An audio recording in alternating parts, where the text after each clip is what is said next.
pray that the Wi-Fi holds. There we go. Freddie Wong. It might. We'll see. How you doing? Good. How you doing? Nice to see you again. Yeah, It's been years. How many years has it been? I think I saw you at Nick's place in 2019. Pre-pandemic. I was back in LA during the pandemic, which was Crazy, I bet. wild. I saw what happened. I mean, pretty much like blocks and blocks of tents, and it was really bad during the pandemic. It got better, but yeah.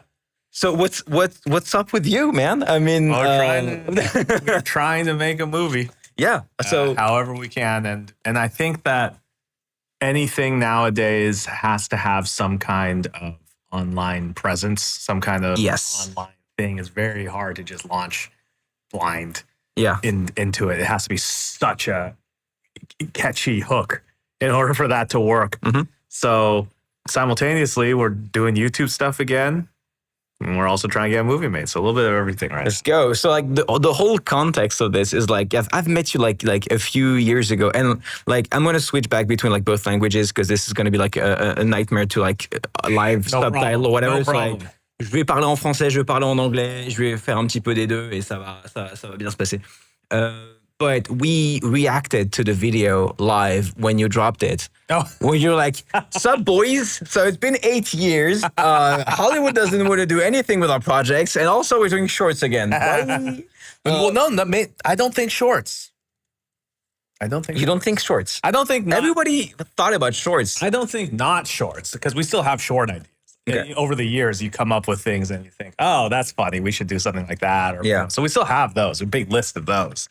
But I don't know. I think you can do more on YouTube now. And I get that, obviously there's nobody doing shorts anymore. Yeah. But also I think that the way you can approach YouTube is a little bit looser than it used to be, Okay, that's going to be interesting. I think there's more things you can do. And I think that broadly, there's a lot of ways to get audience. And I think that like the landscape, the way to me, when I look at the landscape of online video, I think there's just more and more, you get more and more hyper-specific niches. Yeah. And the niches don't necessarily have a lot of overlap. But I saw an interesting thing. So when, because I threw up a Discord server on the after the video that we. Which, by the way, je crois que certains d'entre vous sont dans son Discord de la vidéo. I think some of them are in the Discord. But I did like an impromptu just talking to people. And one of the things that was interesting was I asked people like, hey, who are you watching on YouTube right now? And pretty much everybody was like, there's people who like everybody watches in sort of our sort of nerdy world. It was like everybody watches Donkey. Yeah. Everyone watches Video Game Donkey. So there's some people who are like, okay, there's a couple of people that like, okay, everyone knows. But then after those people, it's like, oh, I'm into like car restoration. I follow this guy, Nobody had overlap. Everyone was like, okay, it's Donkey. And then like all my really specific interests. So that was different than what it used to be. Yeah, right? You're probably freer than you were before. Yeah, because I remember when YouTube first started, it was like everyone was watching the same, it was like there was a lot of overlap between people when you went to like the early VidCons, people all knew each other. But now it's like, oh, there's whole channels and niches of stuff where I've never heard of these guys, but you're like, I guess they're and they have 1 million subs, and you've never heard of it. Yeah, and they seem to be doing fine. Yeah. I think that's the experience. So I think hopefully us and our prior success becomes almost a burden for us, because now we have 9 million, but it's like, oh, we're not going to get that number of views on our stuff. For sure. But, like, that's fine. Yeah. So just to throw like a morsel of context at everybody, how would you like elevator pitch what you've been doing for the past 10 years to someone who for the past maybe like some years. French guy who just found out about who you are?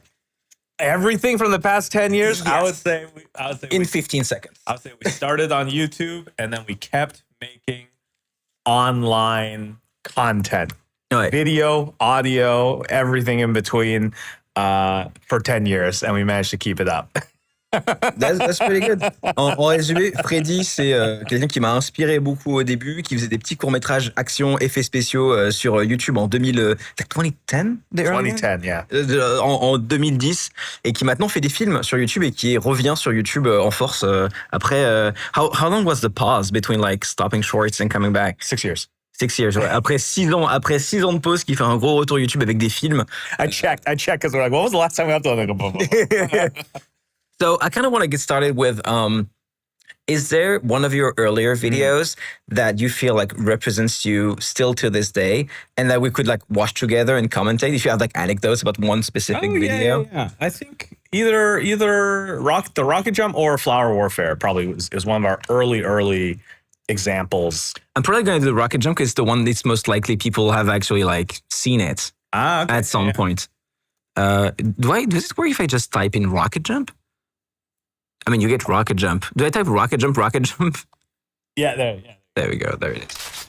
So where are we now? We are in September 2010. 2010. Là, on va se mettre This is the first year of us, Brandon and myself, focusing on YouTube. We had a friend of ours, because this is actually the reason why I say flower warfare and the rocket jump. Both of these videos were shot within 2 minutes of each other in terms of where they were. Because they want you to get closer. Sorry. Oh, okay, yeah. So this video and the flower warfare. This video was the same place, basically, in the same neighborhood of a friend of mine. Okay. My roommate from college, who was living up in the Hollywood Hills, Silver Lake kind of area, and he was like, "Hey, I got this there's a weird abandoned lot next to my, like, a block away from where I live." He's like, "I think they're gonna start construction on it at some point, but anyway, you guys, if you have any video ideas, you should come shoot here." And so we're like, "Okay, yeah, let's go take a look." And so sure enough, this was, I think, essentially it was a graffiti spot for people. Donc ça, c'est une de ses plus anciennes vidéos qui était en 2010, et moi c'est ce que je regardais, tu vois, au tout début avant de faire du YouTube moi-même, quoi. Je vous passe l'écran. We're just gonna watch it. Sure. And you can just pause whenever you want and like add anything, little tidbits in there. There we go. So there we go. Pause right there, actually, really quick. There's a car parked there. That's not our car. That's, I think, the person who owns the lot, and they weren't there. So this is just. I think so. You can see this was I think the foundations of a house that got torn down in this area. So like that car, it wasn't there when we first saw it, and then the next day we went to shoot it. It was there, so I guess we'll figure it out. Ouais, donc la voiture, c'était pas sa bagnole. I don't think people realize back in the day like how like gonzo everything was. It was very gonzo. We were. En fait, tout était hyper précaire à l'époque, quoi, la façon de tourner, quoi. Our old stuff, we loved gun action. We loved John Woo. We loved all of the Hong Kong, gunplay stuff. So that's what we, in high school, that's what we were doing. So when we were out here, we were like, okay, hide everything, because we're in the middle of the city sometimes. And we were very fortunate in that when we first started out, the dead end street that we were on, nobody would look down there. Yeah. Because it was all very industrial part of town. So nobody cared. So we were able to get away with anything. We were able to get away with so much stuff. But yeah, it was there. This was also a time when people would still stop you if you had a camera and you were filming something. Whereas I think nowadays, if you have a camera, people, if you say, "Oh, it's for my Instagram," people say, "Okay," they don't care. Do you think this is like one question we had? I remember when we reacted to the video. Do you think you could today still do the little action shorts with guns in the streets? Like, est-ce que tu penses qu'on pourrait faire des shorts dans la rue avec des flingues? Genre aujourd'hui, tu te feras arrêter par la police automatiquement, quoi. I think on our street, not anymore. But I think we were able to do it because we were also in the middle of nowhere. We're in an industrial part of Los Angeles. You have to find a different industrial part. But not because the same industrial part has slowly gotten more in that street. Now you can't park anymore. Everyone's working on it. There's t-shirt companies and everything. So that's the corridor street, basically. But now I think if you have to find it. You have to find the spots. You probably can, but not in public. We're wondering if it was like a product of the back in the day when nobody cared, but well, the reason why nobody cared was because no one was there. Yeah, right. Because if you look at some of these old videos, you can see down the street, it's just like nothing. Yeah. It's like, because especially on weekends, it was like nobody came down on weekends because no one was living in that area. Yeah. We were like the only 4 people living in that whole. And people probably don't know because, like, without describing exactly where we are, but like we're like in ex-industrial part of LA, where back in the day rent was probably pretty cheap. Oh, I can tell you exactly what it was. It was. We had 5 people living in that loft, and the rent was $1,500 a month. Oh my God. So yeah, that's En fait, ils avaient un énorme loft à l'époque là où ils tournaient leurs vidéos. Ils vivaient à 5 dedans et c'est un loft d'américain. Donc genre c'était à peu près, moi je l'ai vu, c'est genre 150 mètres carrés, tu vois, et c'était 1500 balles de loyer. Donc which for the US is it's crazy. Rock bottom. Because LA at that time, 2-bedroom apartment, 1 roommate was like the lowest you could find, about 1,800. So it was So it was even cheaper for 5 people with that much space that we had because it was in the middle of nowhere. Yeah. All right. So that's why we were able to start YouTube, was because we said, well, it's no fixed cost. Our fixed cost was $300 a month. I'm like, okay, $10 a day. Some people spend that much on coffee, and that's it. You could probably pull together like grocery money and make it work. Yeah. Oh, when we think about what we lived like at the time, it was so much fun.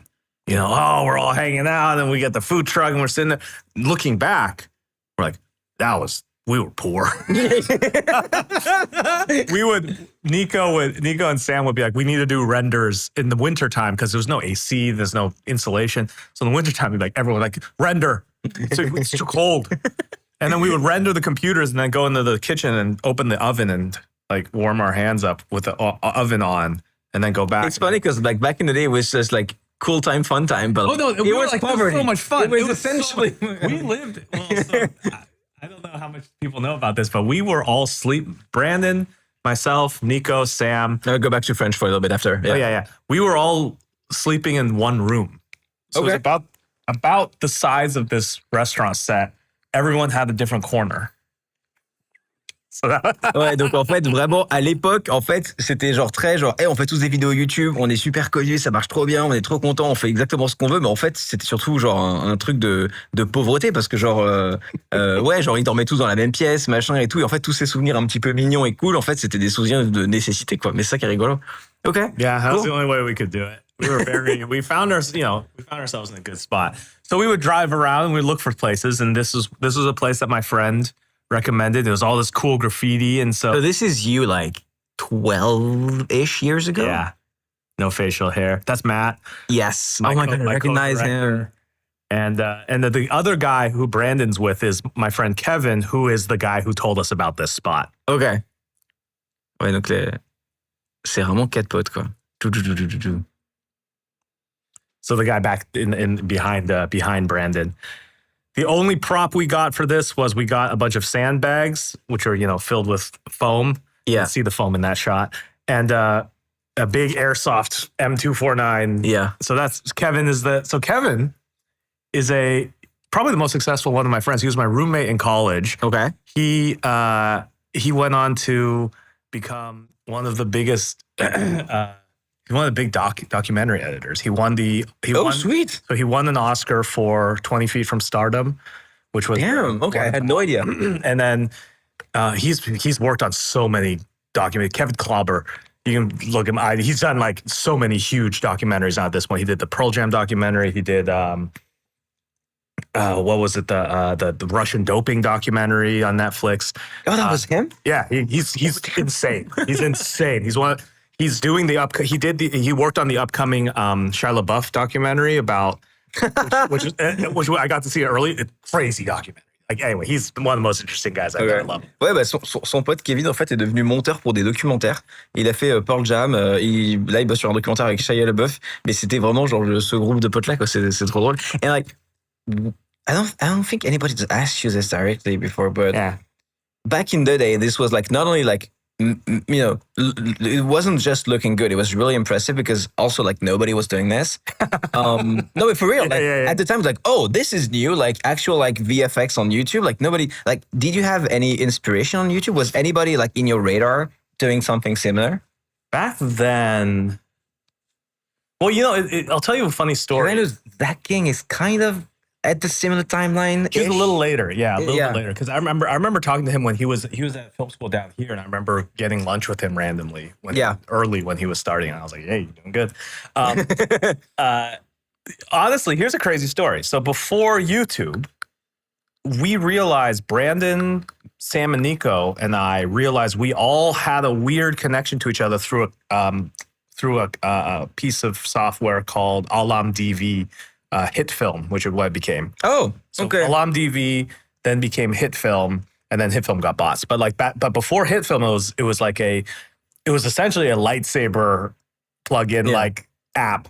And at that time, they had a forum, and the Hit Film, the Alam DV Hit Film forum, were when you see like Sam and Nico, and they show some old Metal Gear Solid short or something. That's where they were posting it. I saw that in high school. Insane. Okay. They were high school age. I was seeing what they were doing, and they were doing like Matrix Jump and Warp, like very, very old rudimentary stuff. And I remember at that time, I was able, when you downloaded, the plugins or the effects, if you opened the folder, it was just a PNG stack of just, whatever the thing was. And there was a guy uploading like explosions. And I was like, oh, I'm going to take one of these explosions. And I used it in my high school, like the movie I made in high school. And when I got to college, everybody on our floor, people showing off what they were doing. And I showed this little clip. And one of the guys on the floor, who was Brandon, he goes, hold on, where did you get that? Let me show you something. I went over to his room. He was the one who shot that explosion. He was the kid that he and Sam and Nico were friends growing up. They were doing all of that. So I was stealing their assets. So my inspiration back then was the people I ended up living with. Which was so cool. Brandon, Sam, and Nico. Hold on, en fait, je lui demandais s'il y avait des gens qui l'avaient inspiré à l'époque, parce que c'était un peu le seul à faire ce genre de contenu. Et il me disait, en fait, c'est marrant parce qu'on était tous sur le forum de ce logiciel de montage extrêmement spécifique, très, très niche. Like PHP, BB tier, like forum. 100%. Like, très, très, très vieux forum d'Internet, tu vois. Et en fait, ils se sont rencontrés notamment avec Brandon parce que il avait utilisé une vidéo d'explosion qui avait été mise sur ce forum pour un de ses films. Et en fait, il s'est rendu compte que le mec qui avait filmé cette vidéo, c'était Brandon qui était dans genre une autre pièce à côté. Et ils se sont tous rencontrés comme ça sur des forums de nerds de like 29-ish, 2007? No, 2002, 2003, 2004 was when we were all... So we always had kind of, a visual effects thing that we liked to do. And that was how we kind of just slowly, that's how we all figured it out. Like the sweet old internet stories that we don't have anymore. Oh, no, not anymore. Not anymore. All right. Let's see. Where's my mouse? There we go. So very, very basic idea, which was like, okay, let's talk about, the rocket jump and how to do this, and early, 3D tracking, and fun shot. Matt shot that shot. Anybody who is not on camera, that's why Matt dies right away, was because we needed him to shoot the camera. Because, you need someone to hold the camera. Dans la vidéo, son pote Matt meurt au début parce qu'ils ont besoin de quelqu'un pour tenir la caméra. That's really funny. Okay. Otherwise, how are you going to do it? Really funny.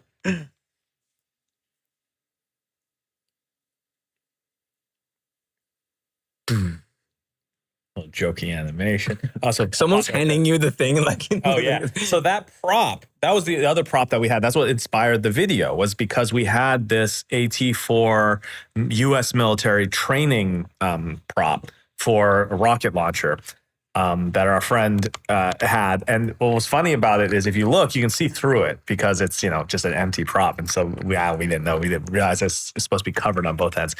But we had this, and the story from this one that was funny was we were shooting this video, and halfway through, a car pulls up, big black suburban car, like scary, tinted. FBI tier car. Pulls up, windows rolled out, and it's like 4 or 5 like tough looking dudes, like neck tattoos, like that kind of like guys. And they said, "What are you guys doing? What are you doing here?" And like, "This is our spot." And literally, our spot to do what? The guy, I remember the guy said, we call this spot the graveyard. You want to know why? And we're like, no, why? And he's like, people come here to die. Now, I think now looking back, they were fucking with us. Yeah, but most likely. At the time, we're like, yo, what's going on? And so I had I think it was Brandon or one of us were like, I have an inkling, or like a gut feeling. So get the rocket launcher prop. Just show off it. Just show it off. And we're like, hey, check this out. We're doing a cool act. We're doing a thing on YouTube, and we showed them the prop. Immediately, they were like, one of the guys was a You're one of us now. one of the guys was a military guy. He was former military. He's like, hey, I used that. He's like, and then the moment that they saw it, like, oh, that's so cool. It was just the conversation changed. They were like, oh, that's so cool. What is this? Oh, I remember doing this. I used to train with this. And it's like, oh yeah, we're gonna do this. And they're like, oh, that's great. You guys, and then they just left us alone. But one of the few times you can bring a rocket launcher out, and diffuse a situation. Pendant qu'ils étaient sur ce studio de tournage, en fait, ils ont ce prop de RPG qui vient de l'armée, qui est un truc d'entraînement. En fait, ils avaient ça parce qu'ils avaient un pote qui était dans l'armée. Du coup, ils ont eu le prop, l'accessoire, quoi. Et il y a une espèce de voiture qui arrive, qui les arrête. T'as des mecs ultra flippants qui sortent, qui sont en mode, ici c'est le cimetière, on vient ici pour mourir, et leur montrer le rocket launcher pour genre dire non, t'inquiète, on est avec vous, vous inquiétez pas, on n'est pas des gens dangereux. Freddie, did you switch from Guitar Hero to what? Beat Saber. Beat Saber? I tried Beat Saber, but I have a dirty secret. I need to. Every time I put on a VR headset, I have to take a Dramamine. What's a Dramamine? Dramamine, it's like a anti-nausea. Oh, t'as de la nausea. You have nausea in VR. Yeah. It's a little better after my laser. I got laser surgery, so it's a little better after that. But like before, because it's like it feels like I'm focusing weird. Like two. Anyway. I gotcha. But no, I'm bad at Beat Saber. Guitar Hero was the only one I was good at. Everyone thinks that, oh, you must be good at like, some of the other ones. No, I'm terrible. Guitar Hero. I still play like, after Guitar Hero, some community members made Clone Hero. Clone Hero was huge. Yes, I play Clone Hero, and I have the same thing where I suck at every other rhythm game. Like, people told me to play Osu. Oh, I can't do Osu. Can't do Osu. Osu's for CS nerds. That's a CS aim trainer like level. Ouais, si vous jouez à Osu, c'est que vous êtes des nerds et que vous ne vous l'avez pas. Forget it. There's a recurring joke where people who play Osu don't use deodorant and probably have what we call in France the piss drawer. Oh yeah, 100%. Le fameux tiroir à pisse, bien sûr. Alors. So this was so right there. You see right through it. Yeah, you can see it's a prop. Yeah, it's a prop. Honestly, I never really looked at it. So this was an interesting effect. So how did you do that like 12 years ago?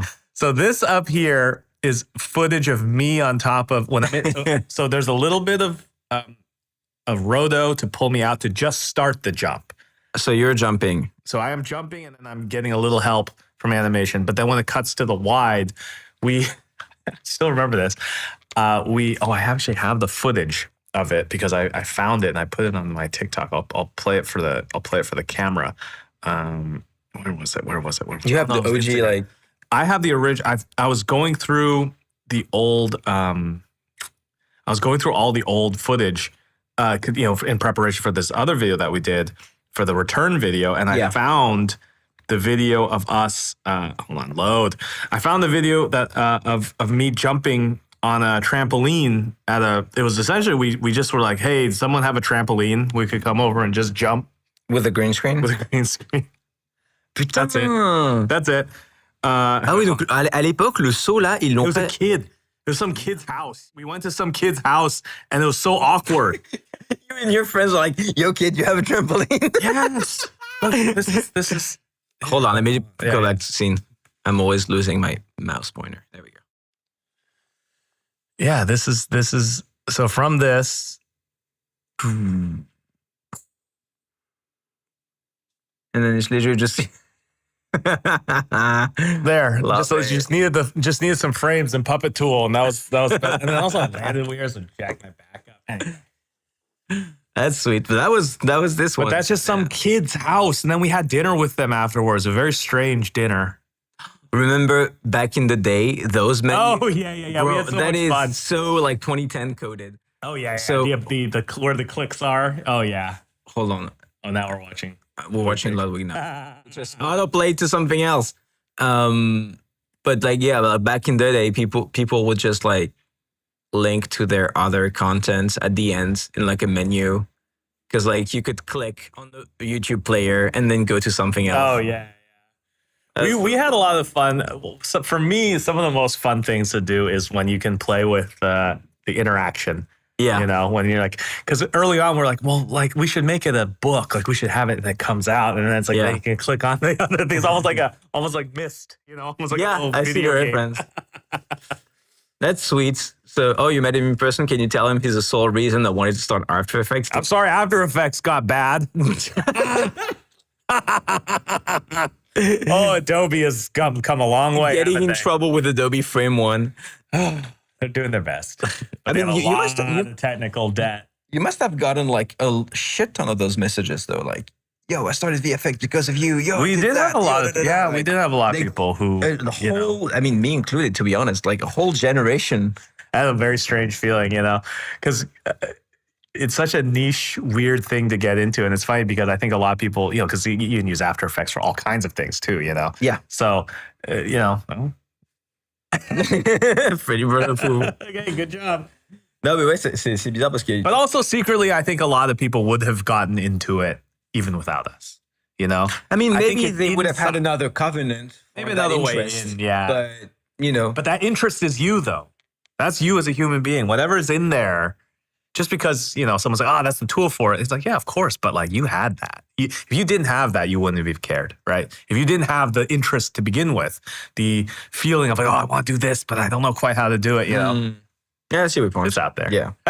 So I don't want to take all the credit, especially because After Effects is bad now, you know? If After Effects was good, I would be like, of course, please send your checks to this address. By the way, this stream is sponsored by Adobe. Is it Max this week? I believe so, yes. I think it's this week, right? Max is this week, yeah. Oh, they're not inviting me back. That's my goal. Every event I go to, leave and they never invite me back. One time only. Je vais vous expliquer en français. Mais I remember a very niche stream you did, which was so funny to me because you were, now it's torn down, but you were at the YouTube Space LA. And I specifically remember you, probably like, I don't know, like 30 viewers. I think I know this one. Yes. And I remember you asking the YouTube guy, yo, can I pull up YouTube download? He was like... People take everything too serious. Yeah. Mais ouais, non, en gros, ce qu'il disait, c'est que c'est pas que de sa faute si vous êtes intéressé à ça à cette époque-là avec ses vidéos, c'est que vous auriez trouvé un autre truc pour vous y intéresser. Et moi, j'ai raconté une anecdote où il faisait un stream avec des gens de chez YouTube et tu vois, il a toujours été en mode, bah, je fais ce que je veux, j'utilise des outils dont j'ai besoin. Et il est devant le mec de chez YouTube officiel et il dit, je peux utiliser ce site non officiel pour télécharger des vidéos YouTube. C'était rigolo, je trouve. Yeah, so, the thing that transparent also in the chat when we like watched your comeback video is that even if people weren't following at that point, they at least heard or saw like one episode of VGHS. Oh yeah. What was essentially like what got VGHS off the ground and where did that come from essentially? VGHS, I think when I look back at it now, is a miracle it happened. That's how it transpired to me as well. It's pure. And when I look at it, is the budget public? Like yeah. Season 1 was 270,000 for the whole season. For season 1, yeah. Okay, donc la première saison de ça. Probably once you add it up, probably closer to 350. But yeah, it was so. We shot. I think season 1's shooting schedule, whole thing was 14 days. Jesus for the whole thing. Okay, we were shooting 8 to 10 pages a day for that. Oh my god. La première saison de VGHS, sa série, vous avez peut-être vu du coup. Enfin, en tout cas, les gens dans le chat me disaient que vous avez vu. C'était genre $200 000 pour une saison entière quoi. C'est genre that's insane that it worked out. Okay. Pure luck. At that time, we were early YouTube. I had heard about Kickstarter because a friend of mine had kickstarted the post for a documentary that she had done.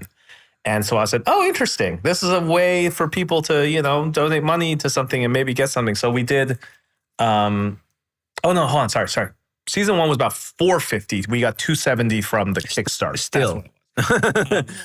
For a whole season still. Yeah. Well, so originally the whole thing we were thinking about was it has to be web series length. Yeah. I remember we were talking about how long does the first episode need to be?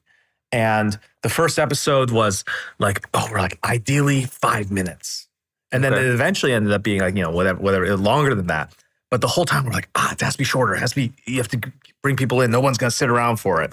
And the way it was written was almost like a very old school silent film. It was written by reel. So it's like every 10 minutes, something happens. Every 8 to 10 minutes, there's like a... This is like modern YouTube writing too. Yeah.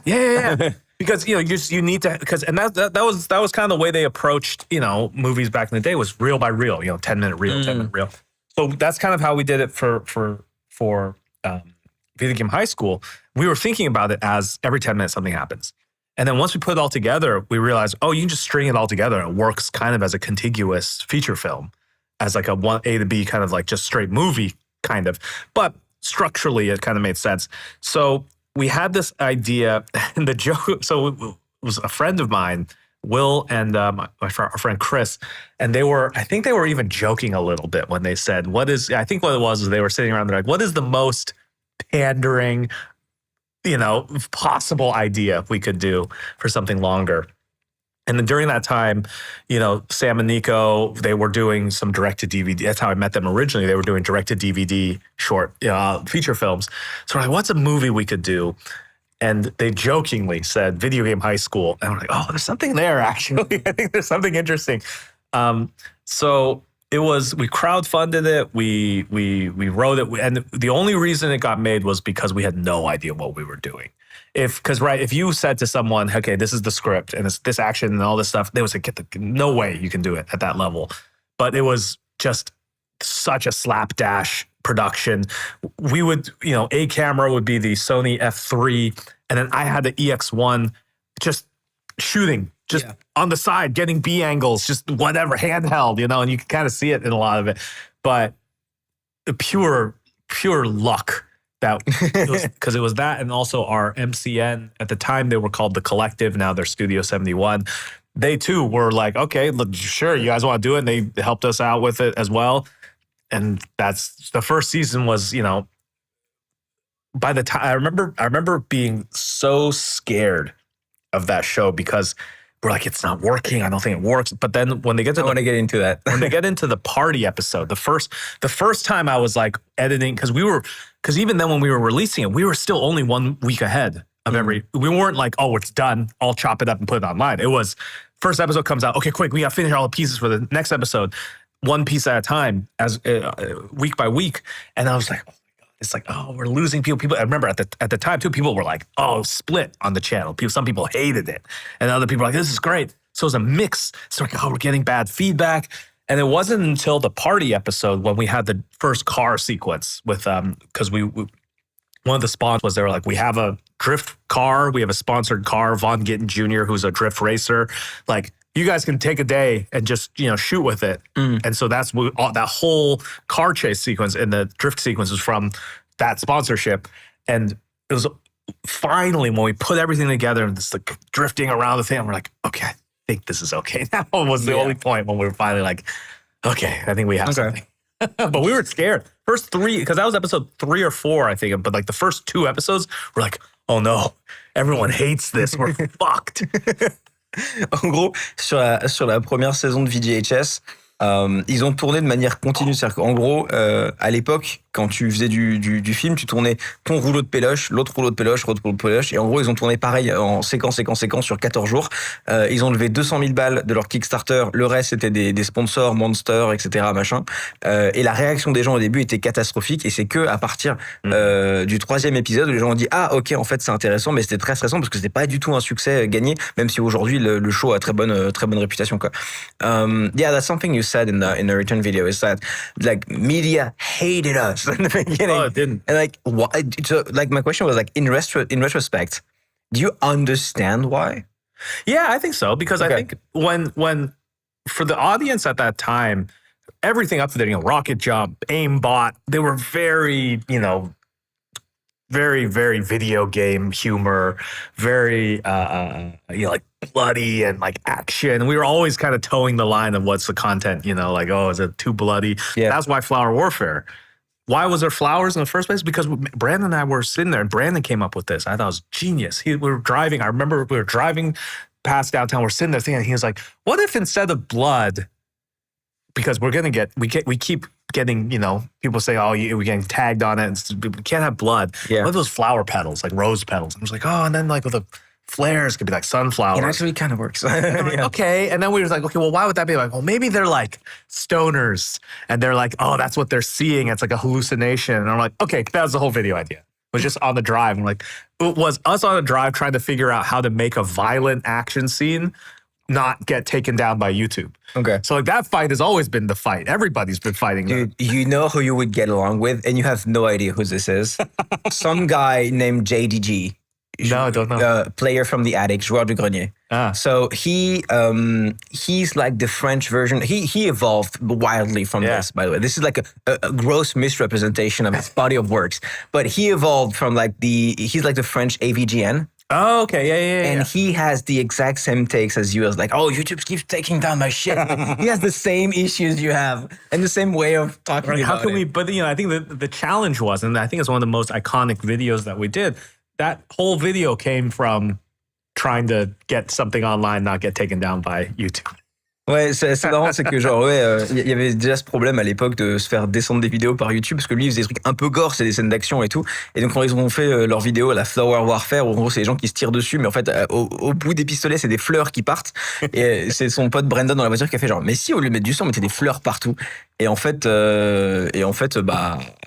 bah ouais, ça marche quoi. Et c'était une façon aussi non seulement de faire un short qui fonctionne et un court-métrage qui fonctionne, mais aussi un truc qui fait que YouTube allait laisser tranquille et laisser ce qu'il voulait quoi. Someone's saying it's the entire body of JDG who evolved. And it's because like he lost like 100 pounds in the past like 6 years. Yeah. Hey, that's not just the body of work. Yeah. All right, let's get into the nitty gritty of it. So in the rocket jump video that we watched, you go into like your entire backstory with Hollywood. And you like whip pitch to everybody, like name them, you whip pitch them. Yeah, who cares? And I know that a lot of people are like, but why didn't he like go to Netflix? Or exactly, because people like aren't in the industry. They're like, well, he's a huge like filmmaking YouTuber. Surely someone will like pick up a show. I think. And so can you like go into like you tried from the YouTube success you had in the day to like get shows made. Yeah, it didn't and we happen. did a couple, right? We did two. We did two with Hulu. Yes. Because we had a Lionsgate first look deal. So we did two shows with Hulu. I don't think they're in Europe though, because we don't have Hulu. No, Hulu's a very US centric stream. Some of them are on Disney Plus. Yes, because it might actually start because they just got bought. I think Disney Plus again, and another acquisition. Another acquisition. But so pretty quickly what happened was there was a moment that Netflix was licensing things. And at a certain point, and we saw this coming because it doesn't make any sense for them to pay money for things they don't own. Yeah. So at a certain point, they said, well, we need to have, we need to have stuff. I'll scoot in. Yeah. We need to have, things that we own. So Video Game High School, a lot of people found it on Netflix because that was a deal. That was like a license deal. Yeah. And then as time has gone on, they're like, no, we need to pay for this stuff entirely. So they started buying, they started paying for the shows that they want, ever since House of Cards, right? They started to do originals. And then the moment it started to do that, it was like, well, okay, now they're a studio for they're not just a broadcaster. They're not just a broadcaster. So that relationship, and we saw that happen with that transition was happening around Dimension 404, which is one of the sci-fi anthology show that we did with Hulu, because that one was still a license deal, but Hulu was just starting to do originals, and we realized we made a mistake because when the show came out, Hulu didn't promote it because they're like, this is a license. Oh. But we have our own original. So which one are you going to promote? The one we own or the one that we're paying money to be able to? That's... Yeah. Because we were the whole time, we were like, why aren't they putting it on? Because this is not even something they own. They don't even look at it that way. So they're just like, okay, we just slice. Yeah. So, and then, mais juste de... Oh yeah, of course. Ouais, donc en fait, il a essayé de pitcher des trucs à Hollywood. Il a eu 2 shows qui ont été faits sur Hulu, Rocket Jump the Show et Dimension 404. Dimension 404. Et en fait, c'était les deux trucs qui ont été faits par son studio, qui sont allés sur des plateformes. Et notamment avec Hulu, quand ils ont fait Dimension 404, ils ont pas du tout mis en avant l'émission. Et ça, genre, mais putain, mais on a bossé sur ce truc, ils le mettent pas du tout en avant, ils laissent l'émission un peu mourir. Et en fait, c'est parce que c'était un partenariat entre leurs deux studios et Hulu n'avait pas la pleine possession du truc. Donc, thanks for the sub. Donc, donc ils le mettaient pas du tout en avant sur la plateforme. Et le show, bah, il a eu sa vie, like, I don't know how Dimension 404 performed, but like, not good enough. Voilà, il a pas assez bien marché parce que le show It performed one season good. Ouais, il a eu qu'une seule saison parce qu'ils n'ont pas du tout mis en avant et donc du coup le show est un peu mort sur Hulu quoi. And so after that, yeah. So we were pitching. We were pitching all kinds of, we have I think 4 different feature films we were pitching, and it got to a point where one, it comes down to how are your ideas commercial, and I think a lot of our ideas are less commercial than, I think that they need to be for that scale. And, I think that not for lack of trying, we tried, television, nonfiction, fiction, everything. And we start to see that a lot of these places, I think the experience of a pitch is, and I've heard this from other people too, which is, when you go in, they know what they want. Okay. They'll decide in about 10 seconds if what you're pitching them is what they want. Okay. And then the rest of it is them deciding how to let you down and how to like say no to you. Because they know because they sit there and they have the reports, they have their bosses saying, hey, we need this kind of show, this kind of thing. And when you go in and when you pitch, a lot of times you have no idea what they have, that they need, what they have. So you always go blind. To an extent, the agencies try to say, oh, they're looking for this sort of thing, but that always changes. And I think always, if you are sitting around looking for one type of thing, you'll get it, but you'll also be behind the curve. Nobody is expecting that. I remember one time we walked in when Xbox was they wanted to do originals. This is how crazy it was, right? Xbox wanted to do video and series. This is how much you pitch to everybody. Oh my God. So Xbox wanted to do, and we came in, we had a bunch of ideas, and they said, we're looking for like Game of Thrones. We're looking for something like Game of Thrones. And I remember being so annoyed at that because you look at the story of Game of Thrones, nobody wanted to do Game of Thrones because Game of Thrones was adult, R-rated fantasy. And there's like, well, the only comp is PG-13 Lord of the Rings. Nobody wants R-rated stuff. So I was like, you wouldn't recognize Game of Thrones. If Game of Thrones walked in, the equivalent of what Game of Thrones is something that you'd be like, what a stupid idea. Yeah. Nobody wants this. That's what Game of Thrones was. And then after it came out and it was, the early seasons, I was like, oh, it became this. And HBO could take the risk. Yeah. So I was annoyed because I remember these people are so backwards looking because they said, we want Game of Thrones. And I'm like, but then you would not recognize Game of Thrones. If Game of Thrones walked in here, you would say, no. Yeah. That's just a dumb idea. That doesn't make any sense. But that's what Game of Thrones was. It was nobody, they had to really, really push it. And it was only then they barely got it through. And then even then the first season, you could tell they didn't quite believe in it until it started catching and So there's always that difficulty when dealing with, the people who are saying yes to things, because also the people saying yes to things, their reputation is on the line. If you greenlight something that bombs, look out. I'm gonna do that. Yeah, of course. En fait, ouais, quand ils ont commencé à essayer de pitcher des trucs à Hollywood, le problème c'est que tu sais pas ce que les studios veulent. Et en fait, tu vas pas pitcher un truc que toi tu veux faire. Tu vas pitcher un truc que toi tu veux faire, mais qui est aussi compatible avec ce que le studio a envie de faire. Et donc, il disait notamment, il y a un des studios qui nous demandait, nous, on veut Game of Thrones. Mais il disait, mais même ça, c'est compliqué à pitcher parce que Game of Thrones de base, personne en voulait de ce truc parce que c'était trop adulte, c'était trop dangereux. Le seul truc qui existait un peu dans ce côté science-fiction dans le passé, j'ai pas le bon mot en français, désolé, c'était Lord of the Rings, donc le Seigneur des Anneaux. Et le Seigneur des Anneaux, c'est pas vraiment adulte, il y a pas de la nudité, il y a pas machin, c'était moins dangereux. Et il disait, mais genre, si Game of Thrones vous était pitché aujourd'hui, vous auriez dit non, vous aussi à Game of Thrones. En fait, donc en fait, qu'est-ce que je peux vous pitcher, qu'est-ce qui fonctionne, quoi, qu'est-ce que vous allez accepter en fait. Et donc c'est une des difficultés de pitcher des trucs à Hollywood, même quand t'es très connu sur internet et tout, ça veut pas dire que ça va fonctionner, quoi. Okay. Yeah. And so we had a follow-up meeting with Xbox, and they were in Santa Monica, and we were in Burbank. So because you don't know where that is, about an hour drive with traffic, right? And we were like, we don't want to go to this meeting because it's like, it's going to take an hour to get there. We'd probably eat lunch out there. Another hour. That's a whole day of just driving to pitch with the. And we're just like, oh my god! So we're sitting there, and we're sitting there. We're waiting in the morning, and then on Kotaku, news story came out. Xbox Studios closing down Santa Monica office, and we're like, oh, our meeting is canceled. No way they're gonna do a meeting after this. We're like, Thank oh, God. thank God. Like, we don't have to drive. Oh, l'histoire, c'est qu'ils partaient pour pitcher une idée de série à Xbox, qui Xbox à la base voulait faire des séries originales, je savais même pas. Et ils ont un bureau qui est à Santa Monica, qui est genre à l'autre bout de Los Angeles. Ils disent genre, ah putain, ça va nous prendre toute la journée avec la voiture et tout machin, nanan. Et genre, le matin de leur rendez-vous, ils ouvrent Kotaku, qui est genre un média, jeux vidéo, gaming et tout, et ils voient Xbox ferme sa division film. Et ils sont là genre, putain, let's go, on n'a pas le rendez-vous à faire à l'autre bout de We're so happy. I've never been so happy. Dude, you could have been like the last show they greenlit. We've had that happen too. You know, we had Video Game High School, the animated series. We had a whole follow up. We have a pilot script, everything. We have an animation studio.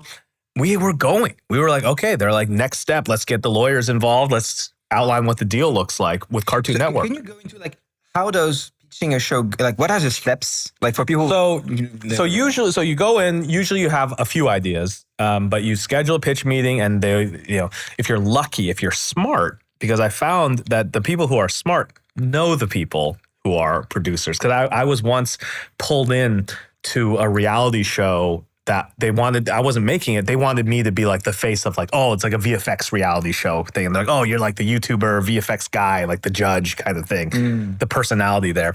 And when I saw the way this guy pitched, I was like, we're doing it wrong. Because he'd go in and he'd be like, hey, how's it going? And they were talking about, oh, the last weekend was a Super Bowl party I saw. I'm like, shit, they all know each other. Like, Yeah. we come in, but normally you come in, you don't know anybody over there. You might be, if you're smart, you have a relationship. You pitch your idea, they listen to it politely, they ask a few questions. Most of the time they ask, what does a full season look like? What are some other episode ideas? Where do you basic stuff. And then they either say no in the room. Sometimes they say, we have another show that is too close to this, that's already in production. So, can't say yes to that. Or they email you later. Otherwise, you have a deck, your PowerPoint deck in printed form, you leave behind, because the person there has to give it to their boss, because they're not the ones saying yes. Usually they have to be like, okay. Sometimes there's another pitch meeting. If it's elevated to the next level, their boss comes in, you do it again. So you might pitch a couple of times. Sometimes, very rarely, you hear about it. They pitch it and it's exactly what they're looking for, and you have a reputation and a track record. They say yes in the room. Sometimes that happens. Never's happened to us. But, well, no, we got close to that once too, but another story. So, Attends, just do the steps. Yeah. Like, en général, tu fais ton PowerPoint, tu présentes ta série ou ton film, tu vas au rendez-vous, et si t'es smart, en fait, tu essayes de faire du réseau pour connaître les gens, parce que lui, il est arrivé dans des pitch meetings. Va voir que c'est un créatif qui vient d'Internet et qui connaît pas, qui a pas le réseau à la base à Hollywood, tu vois. Et donc, quand t'arrives dans ces trucs-là, les autres mecs qui sont en train de pitcher, ils sont en mode, hey, salut, comment ça va? On s'est vu à la soirée de machin, l'autre fois, machin. Lui, il arrive avec son deck, il le donne, et en général, les mecs, soit ils disent non direct, soit ils posent quelques questions, et ils gardent le papier, et ils finissent par te dire non par email plus tard, parce qu'en fait, juste si tu connais personne, c'est très compliqué, quoi. Voilà. yeah.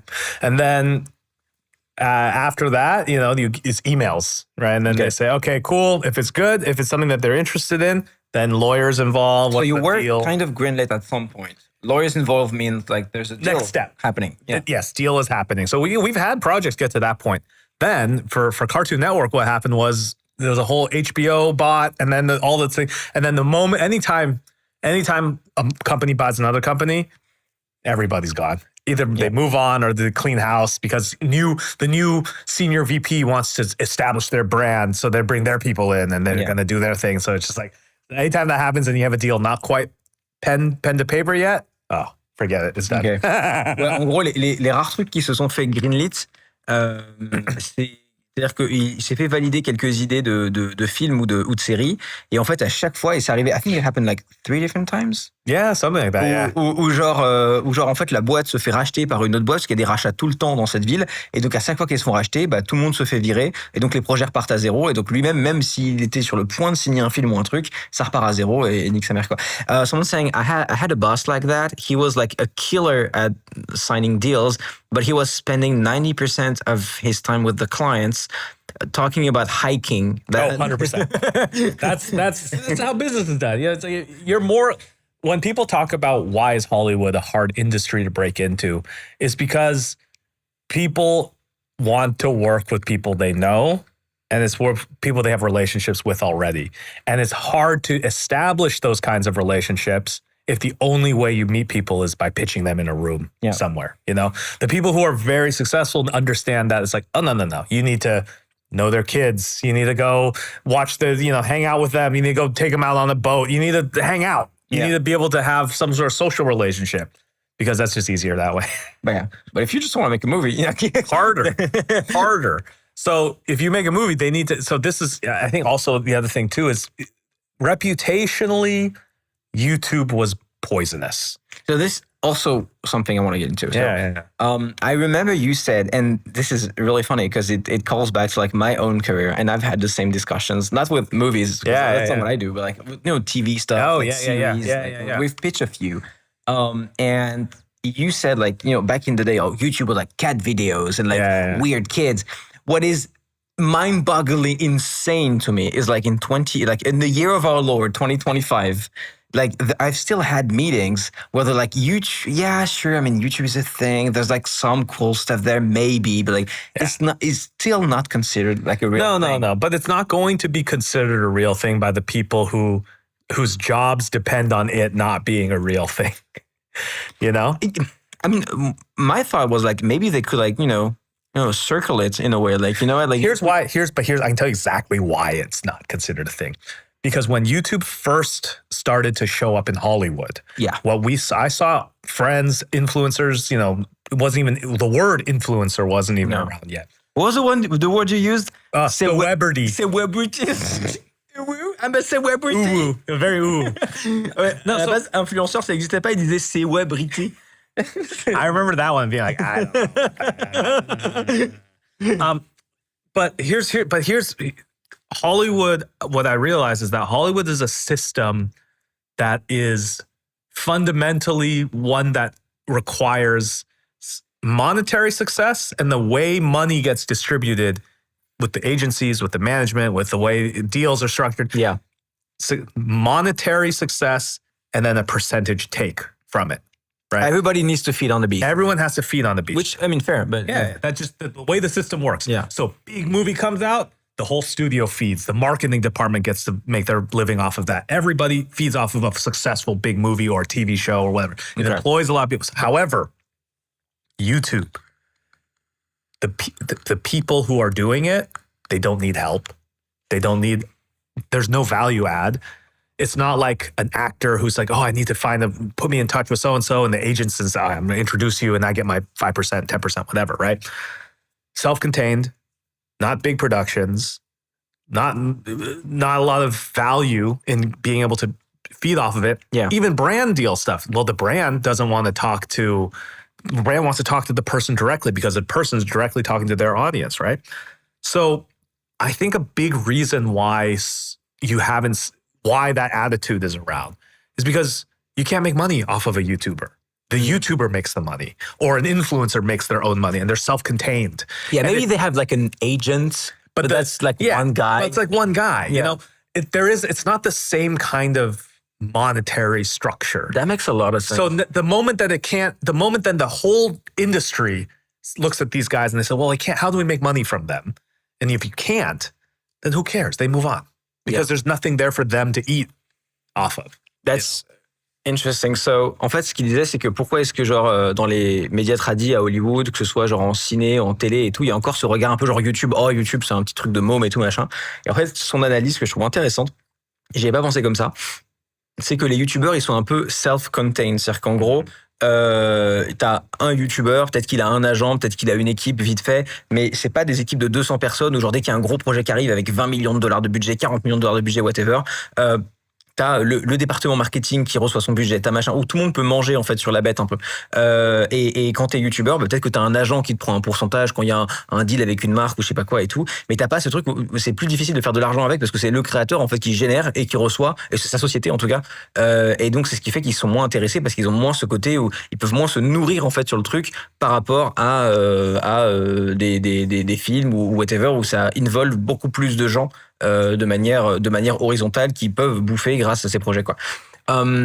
Which is why it's interesting that there is a model now, and this is It's beginning. yes, and there's like one big example that I told you off stream, that we're gonna get into. Yeah. So like the model you have now is you have, so this is like new for everybody here, but you have a D&D podcast, which is Dungeons and Dragons, an RPG game, tabletop. We do say tabletop? Is Tabletop, yeah. It's tabletop? Okay. Yeah. Tabletop game, which is like a massive thing in the US that we don't have. Like there's like, I know there's a few streams on Twitch, but it's not as massive as it is in America. It's not just like nerd centric. Like there's a bunch of like more mainstream shows. It started to intersect with and capture theater kids. Yeah. It's really, you know, like, Okay. hold on. Do you have theater kids in Europe? Do we have When I say theater kid, what do you think about? in French terms? Yeah. I'm thinking about kids in public university who do anything related to like arts or film history or. Okay, this is a subsect.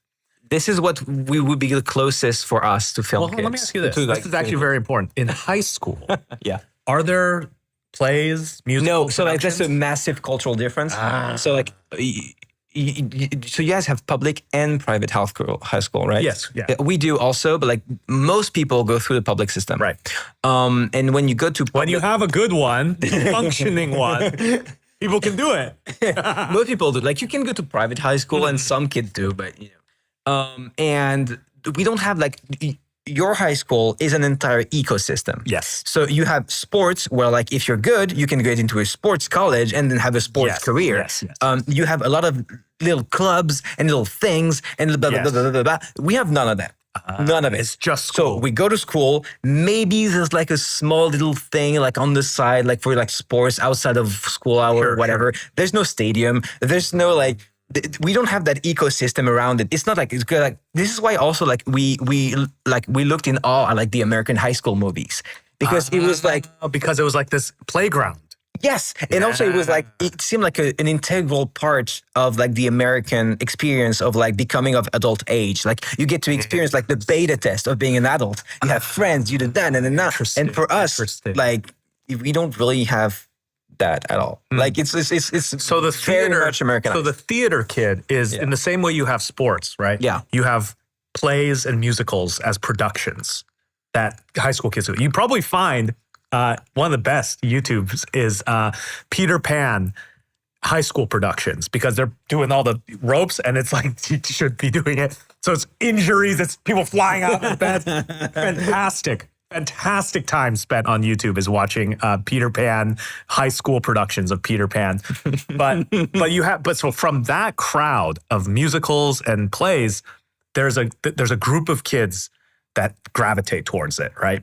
The drama kids, right? The actor who wants to be actors. And for lack of a better term, those people who are outgoing and they play characters and they're not afraid to do a crazy voice.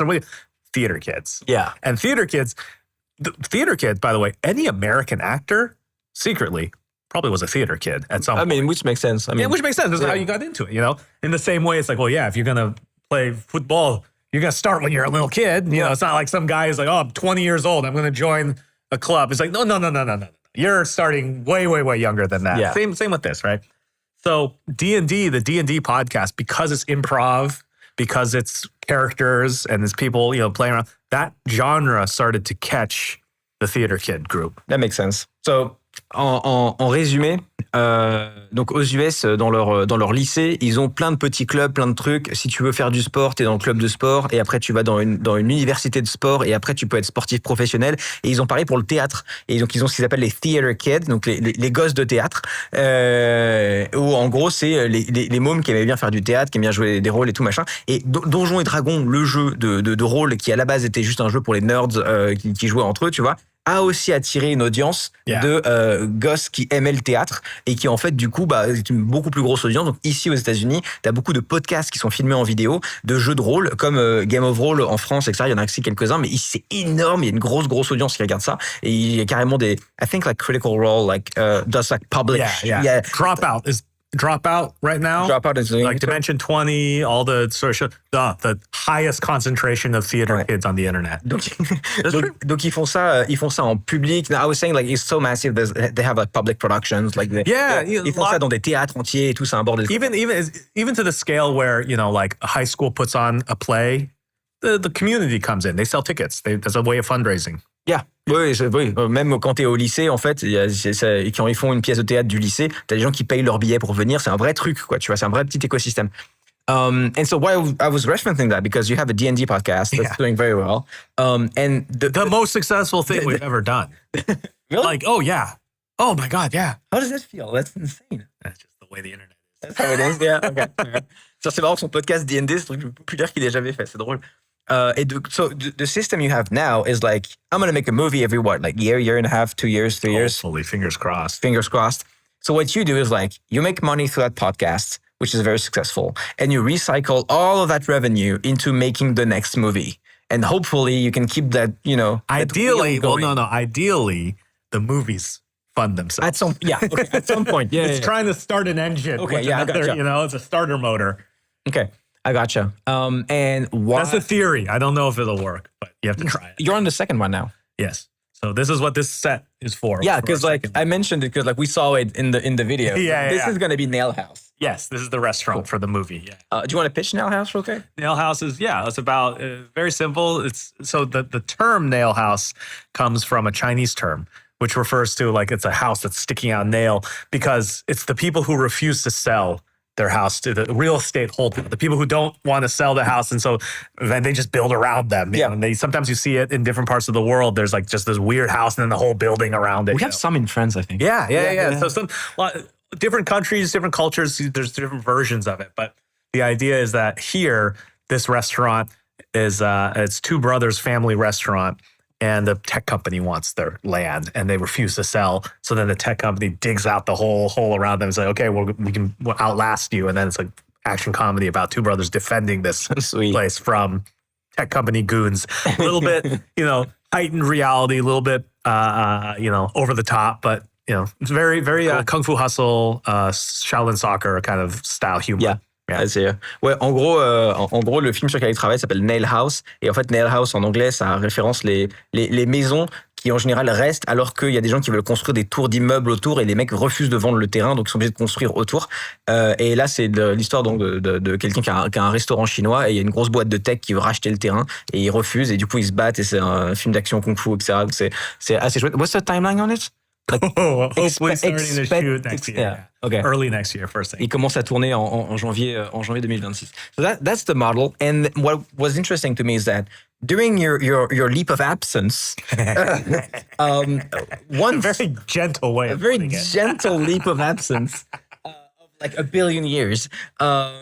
A new model emerged and someone grew to a size that I don't think any of us unfathomable watching the YouTube space ever expected. Not only, I'm not even talking like, money and numbers, and I'm talking like pure like raw HR and like land space and lots and everything, which is of course Mr. Beast. Yeah. So Monsieur Beast. Monsieur Betts. Monsieur Betts. Monsieur Betts.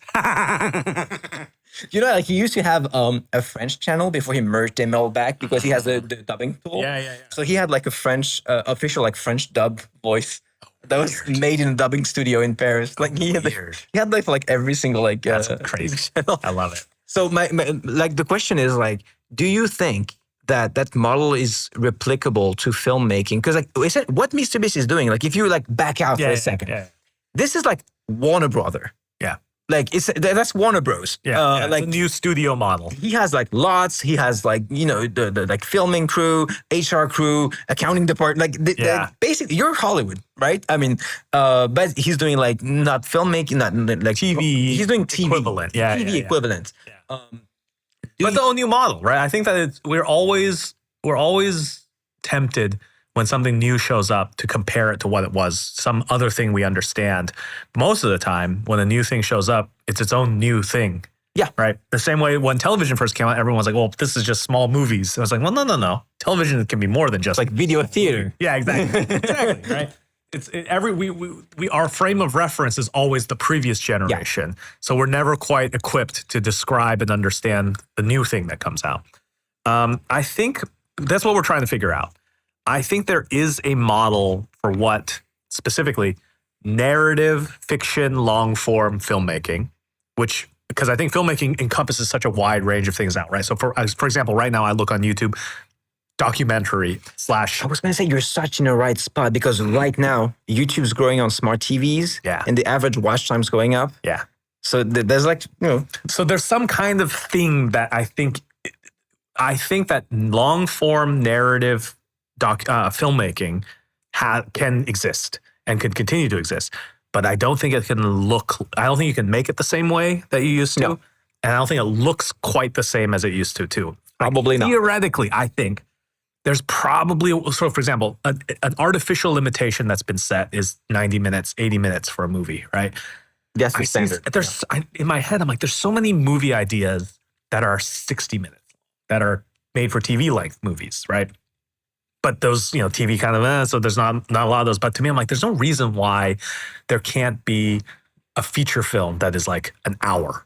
And the idea is as a smaller idea, but I'm like, okay, but like I could. But if it works, it works, right? Like in my head, like a really gritty, realistic action siege movie works really well at an hour. Yeah. I think anytime you see a movie where it's like someone's trapped, I remember my favorite was Buried with I think Ryan Reynolds. I loved Buried. So, but there's about 10 minutes that you're like, okay, come on. When the snake shows up there's a fight with a snake inside and we're like, okay. I remember in the theaters being like, I don't know about the snake. But if that movie was 60 minutes long, it works. It would work really well. But they kind of had to pad it out a little bit. But I'm like, but there's so many ideas that could be just that. And shorter, it'd be a little cheaper too, right? Small scale movie ideas, like things that don't need like very, very hook. Just very. You don't need all the character development. It can be about a more specific thing. It can be more about an action or more about an event or something. You can have some character development in the hook of it, like exactly. Format, and be like, okay, this is what this is. But it doesn't need to. But you don't need to have all the scenes where the guy needs to meet his daughter and understand all that. It's like maybe not necessarily, right? There's a version of Taken that is even tighter than what it is, and it can work, right? So I think that can exist, and I think that again, on top of all of that, things have to have some kind of online presence. I think it's very difficult now to be like, all right, I'm gonna launch this and then hope people see it. Like, no. Yeah. That's just the world became more online as time has gone on. From when I started to now, it's like that trend are people online? It's like, it's this way, not this way, It might come, by the way, it might get so much and then it comes back down again, but who knows? So I think there is a model. I think there's a way to do it. And I don't know, the thing that's difficult right now is I don't know what the numbers are, right? It could be that the model exists and every movie has to be $100,000 and lower. That's it. And then, so then you just figure out what's the movies that you can make. I think maybe in Europe, but in the US, I think there's room. I think so too. That's what we're betting on this one. For a few million per movie. I'm hoping that's the case. But who knows, right? So that's what we're trying to find out. Yeah. And we're right in the middle of like... Yes, you're in the middle of the experiment. We're figuring it out as we go. Yeah. 100%. Ok. Donc en gros, ce qu'il dit, c'est que genre le modèle aujourd'hui, moi je comparais au fait que MrBeast soit arrivé quand il était pas là. En fait, tu vois, genre il était hors de YouTube et t'as MrBeast qui est arrivé. Et lui, en fait, ce qu'il a toujours cherché à faire, c'est du film. Et en fait, fondamentalement, qu'est-ce que c'est que MrBeast? Si tu regardes pas genre les vues ou l'argent qu'il fait, on s'en fout, tu vois. Mais en gros, c'est comme à l'époque où à Los Angeles, t'avais des studios avec des backlots, ce qu'on appelle des décors comme celui dans lequel on est là. T'avais Warner Brothers, tous ces trucs-là où t'as des gros décors, des gros studios et tout. Et en fait, il a créé un modèle où en gros, MrBeast, c'est quoi? C'est un studio hollywoodien 2.0 en fait le modèle. Et lui, le modèle, là, il lance avec son podcast, avec machin et tout. Mais je me demandais en fait, est-ce que lui, il peut trouver un modèle similaire où il fait du film sur YouTube et où il a ce truc-là où but that would require you to like be okay with like making and selling products. Like I'm comparing. Yeah, I think so. So we found that with our podcast, right? Yeah. We found that with the podcast, we're like, when we toured it, We toured 2 tours in the US, 1 tour in Europe, and we were saying, merch. Where did you go in Europe? We went to UK, Ireland, Belgium, Germany. You did Belgium and not Paris? It's too far. Come on! Because we were in a bus, It's though. an hour straight away. Come on. We were on a train. We're in a bus. It's tricky because you also have to. It's like because it was all rowdy. We had ones where we Dude, were I will going into. give you the cell numbers of all the theaters you need. Come We on. we had routing through because it's a whole game of Yeah. like who's available, timing. Because then you have to be able to on the bus to here, but hits their timing. We had ones that were going through France. But it was like there's like 4 different possible routes with our schedules. It's crazy. It's not because we didn't want to go. It was because This is what we'll remember, by the way. Oh yeah. Oh yeah. But merch is a big part of live touring for bands and for podcasts, which is one of the benefits I think of us doing all these weird things online is that you get to see like, that's working for these guys and this is how much money you can get from that. Maybe we can. So we were trying that a little bit with Like for Nail House, you could literally like go see a company and have like the Nail House restaurant on Uber Eats. Like, you know what I mean? yeah, Like, yeah. it could completely be a thing. Like, there's different ways to play the weird world that we're in now. So we have our eyes out. Okay. We're looking. We're trying. ouais, en gros, quand ils ont fait une tournée européenne de leur film précédent qui était We're All Gonna Die. Et en gros, ils ont fait une tournée européenne. Ils sont allés en Belgique et pas en France, donc je foutais sa gueule. Et en gros, quand on parle du modèle, il y a plein de trucs qu'ils sont en train de faire et qui sont en train d'expérimenter pour voir est-ce qu'on peut faire du cinéma sur YouTube, un peu, tu vois, du truc narratif, mais on change un peu le format parce que les habitudes ont changé. Et en même temps, est-ce qu'on peut vendre des produits, ce qui fait que du coup, le film est assez rentable pour faire le suivant, etc. You can always rotate the new money into the new movie, etc. So that's what you're figuring it out. We are figuring it out. And I think that if you knew and it was for sure, then everyone would be doing it, you know? Yeah, I mean, you could, if it was for sure, you could raise money now and be done with it. Yeah, for sure. So everything is always an experiment to some extent, I think. We covered so much about like, do you have extra little anecdotes of like Freddie in Hollywood, dun dun dun dun, like trying to put stuff? Oh my God, I'm trying to remember. Oh, we've had some crazy. Because like one time I'll tell you what. The Witcher thing? Oh, the Witcher thing is a crazy story. Insane. Oh, crazy story. And it's funny too because that one was like we were like, I think Matt and I still haven't watched the series because of what happened. You still felt because the problem is we went far enough that we're like, because we love the books. The books are like. So wait, what happened? So like you guys knew, like you knew the universe, you knew everything. We were meeting with a producer for other stuff. Okay. And in the conversation, it was like, oh, he's kind of a video game nerd. And this guy, we started talking about video games. And we're like, you know what's a game? And we've been talking about this. We're like, you know what's a clever move? Is Witcher is a game that is huge, but it's actually a book. And the book has a lot of great, like a lot of times when you adapt a video game, it's like the video game is nothing, right? There's no, it's like it's for a game. So like the story's like fine, it's enough to get through the game, but it's like not an interesting story. Or a lot of times, I'm looking at you, Max Payne 3, it's just copying another movie. It's just Man on Fire. It's the same thing. So it's like a lot of times, video games are very derivative. All the Rockstar games, all right, like kind of they're taking their cues from movies. So we're like, The Witcher's actually a fantasy series that is a great book series. And it was that first, but most people in the West don't know it as that. We know it as the video game.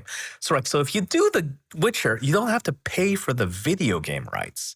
You actually can only pay, you can just pay for the book rights. That's a different thing because now you're not talking about a giant mega franchise. You're going beyond past that to the book. And so we're talking about that. He happened to be working on, they had a version of it that was a feature film.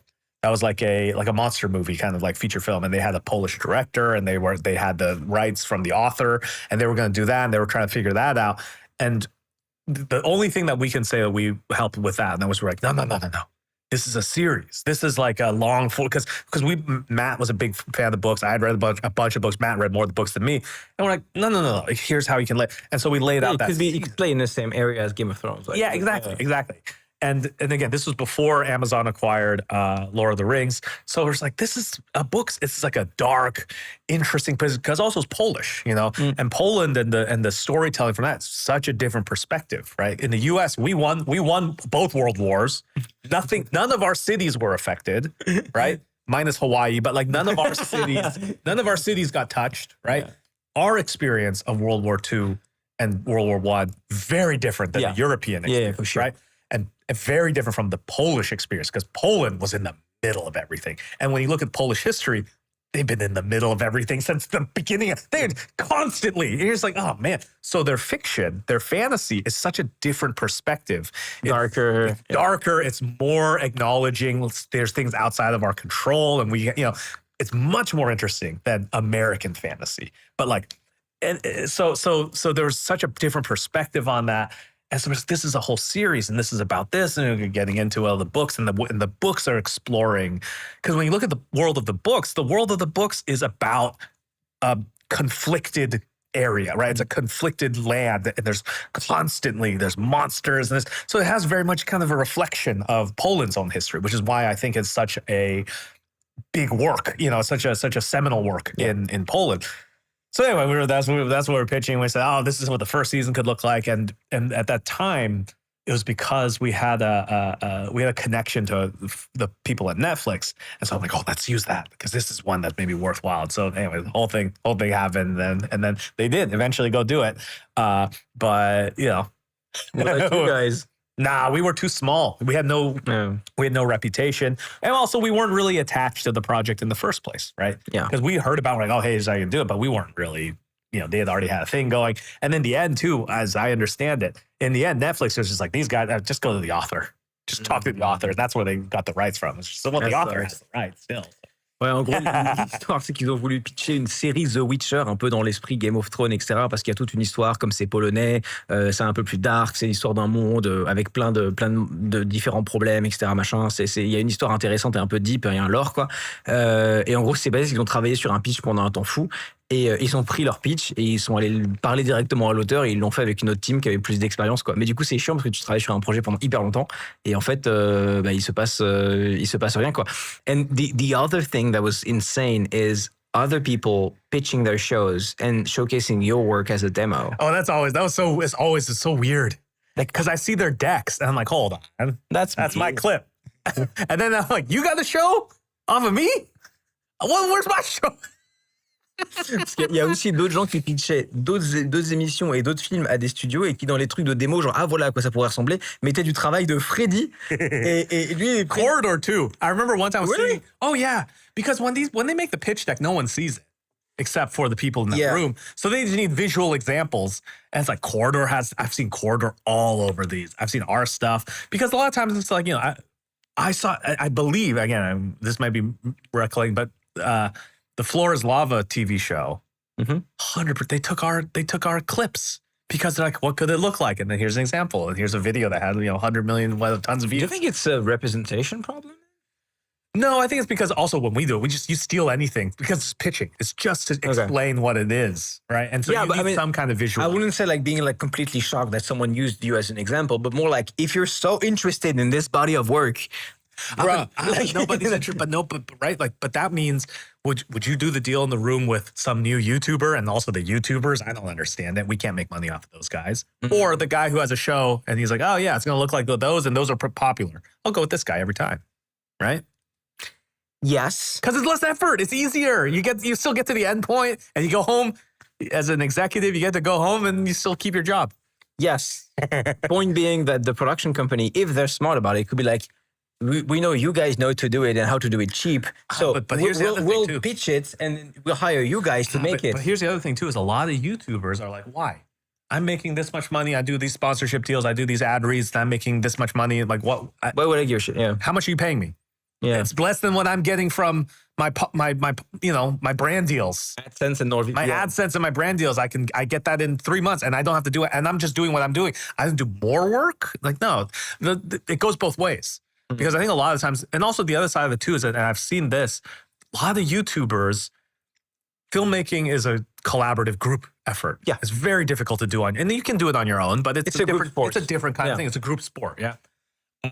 a lot of YouTubers, they come from it because remember early days of YouTube, it's all just, everyone was just doing everything themselves. So they can get to a point where they have all the expertise, but it's just like two people. So now all of a sudden when they need to expand, it's harder because they don't have the relationship to be like, okay, well, we need someone to do sound. Well, I've always done the sound. Well, do I know who can I trust to do sound? Well, I'll try some guys. Who knows? They don't take you seriously. They don't have a relationship. I was so lucky in that in film school and then the time afterwards, pre-YouTube, I met so many people who I still work with. Right? Our sound guy, Kevin Senzaki, who's gone on to do tons and tons and tons of stuff. Video games, movies, Emmy, just crazy guy. I met him in film school, and he did all the early sound for our videos because we were like, yeah. And then from that point on, if I need a sound guy and he's busy, well, he has a group of people that he knows. He's like, this guy's good because he knows our way of working. It's very difficult, I think, when the talent has been used to doing everything on their own. When it comes time to expand out, the relationships aren't there because you have to build those over time. Yeah. And it's hard when you're up here looking for friends, but if you're down here and everyone's down here and you all slowly come, it's easier to build your network because there's no power difference. Yeah. And early film school is, that's why I know Kevin. That's why I know two Kevins, right? Like the guy in the rocket jump video, he was my roommate, right? The Kevin Suzaki, friend of a friend. A lot of the larger network, Ashim, our producer on one of our producers on Nail House, was recommended to me from my friend in film school who I made a project with, and she became a producer. And we were like, hey, do you have any line guys that are good? And she's like, oh, this guy who's just starting out, and he's grown with us too. These are relationships that come from a decade ago, and it's very difficult to build that. So when it comes time to scale up, it can be difficult. It can be very difficult because you don't have the people to do it. And those relationships it's so important to have, to establish, I think, at a time when it's not like, okay, I'm a big, huge YouTuber and I'm going to pay you money to do something. It's like, that's just a different Not the same dynamic. It's not the same dynamic. Ouais, en gros, ce qu'il disait, c'est que. Attends, je récapitule 20 minutes, mais ce qu'il disait, c'est que même quand il pitchait des trucs concrètement, ça allait toujours à une boîte qui a déjà l'habitude, les références et le réseau.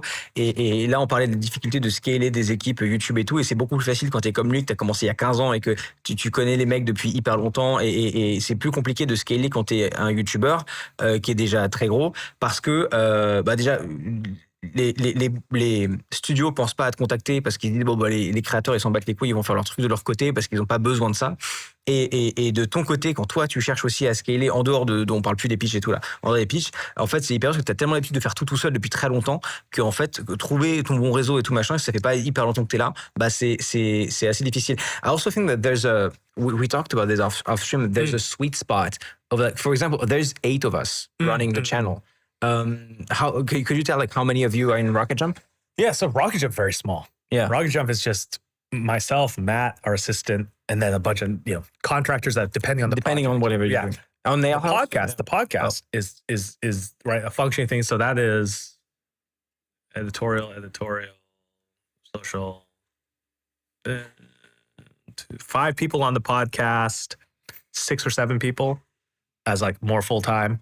In terms of helping with it, So that scale, the sort of 8 to 10 is what you're right. It's kind of, I think, one that is like a unit that can be supported by whatever it is you're doing. And I have some examples, so I'll just translate that. En gros, Rocket Jump aujourd'hui, la boîte, c'est genre 4-5 personnes. Et sur le podcast spécifiquement, ils sont 6-7. Et après, c'est des gens en freelance qui rejoignent selon les projets. Genre là, le film Nail House, genre machin, genre truc. C'est très, très compartimentalisé en silo. And I think like people tried, I have a few examples in Europe. There's always a counterexample. I go back to Jimmy. There are like 9,000 of us. But we always go back to the sweet spot of like 8 to 15. For some reason, I don't know why it lands on 8 to 15. Interesting. But I know some people try to actually grow more, but you get into problems like there's only so much of you that can film content for other people to edit. Which is also a Jimmy problem, by the way. Like, I don't know how he does it. Like so many videos and stuff. You gotta batch it. But can you hold 20 years of career doing that? That's the question I'm wondering. Could he? There's many things that are happening right now that are open questions that will be answered. Yeah. because in it's time. like batching so many videos for like a decade. I know it's, that it's like athletic sports, like you know, like it's I think at a certain point he'll back off. yeah. There'll be new people. They'll introduce new people. They'll feed them in and slowly But, network. Yeah, I saw a few people trying to grow more in Europe, in our side of the pond, and you always end up seeing like, oh, the economics starts to break after 15. Yeah. Like at 20, 30, 40, 50, unless you're like Your top 10. scale has to be big. Like exponentially, right? In order to go this much more, you need to be this much more. But the thing is, like, even if you scale the views, there's like a revenue ceiling on YouTube. Yeah. You cannot like grow a $500 million company in Europe on YouTube. There's no aid agency, no sponsors. Like there's like a ceiling. So we always go back to 8 to 15. Yeah. That's right. The economics and the situation, the economic environment defines the scale of your organization, right? Right. And this is like, to me, I've always looked at YouTube as the analogy I've always gone to, even in the early days, was garden. Sometimes it's, look, this part of the world, you get this much sun, you get this much rain. This is what can grow. Can you grow some crazy thing? Like, that's a lot of effort. There's no mangoes in Paris. There's no mangoes in Paris. Exactly. Yeah. No, but I mean, yeah, perfect. Yeah. But what can you grow? And it's at a certain scale, a certain size. Okay, that can work. And you have to look at what your environment looks like and what the nutrients are in the soil to be able to determine how big you can get, right? Ouais, c'est intéressant comme perspective. Il disait, en fait, genre, t'es capé par ce que l'industrie peut générer comme revenu pour grandir. Et on revient toujours, sont toujours les chaînes YouTube en général, même de gens qui sont très gros, c'est toujours des équipes entre 8 et 15 personnes. C'est un peu le sweet spot au milieu parce que t'es capé par ton environnement. Il faisait la référence, il disait, c'est un peu comme quand tu fais des fruits ou des légumes, et t'as des fruits et des légumes qui grandissent que dans certains pays du monde parce qu'en fait, t'es capé par ton environnement là où tu es. Il n'y a pas de mangue à Paris. C'est un peu ce que je disais, quoi. I have two last things, unless you want to go over something that you think is cool. But so I saw a few people and I got a few DMs. Yeah. People really want to know your opinion on the AI thing. Like, what does Freddie think about AI? I think that it is the craziest force multiplier of our time. Yeah. I think that it's, again, in my experience, when people say it's going to change everything and people say it's going to ruin everything, it's neither one. It's going to be somewhere in between. Because I've heard that with tons of other stuff, right? And it reminds me very much of when YouTube first started coming out. People were saying it's going to revolutionize TV and no one's going to do it. It's like, it kind of did. And it had an influence and it's changed over time. It's still there. It's still on the graph. Yeah. I think that the question of AI comes down to it is allowing people to skip past some of the grunt work in a number of fields, right? In creative fields, some of the grunt work of, you hear about manga artists using the backgrounds or whatever, something they don't care about. You hear about writers being like, this is grunt work, I can skip past that. There's also a big differential between like generative AI and like automatic rotoscoping. Yeah. Which is like not the same thing at all. Even though they come from kind of similar bases. I think, though, that it is fundamentally a backwards-facing tool. It is not one that can, at least so far, I have not seen anything where it's generated. I've not seen anything that is on the generative side that struck me as interesting and new. I've always seen so the thing that I'm looking for is I have not seen yet an AI joke that's funny. I've seen, now here's what I've seen. Okay. I've seen people write jokes that are funny and use AI to put them out, right? Or concepts that are like funny concepts and they're using AI to like, there's one that was like, there was like one like a Harambe musical AI that was like, the scenes from Harambe and then they win the Emmy on it. That's like a funny concept.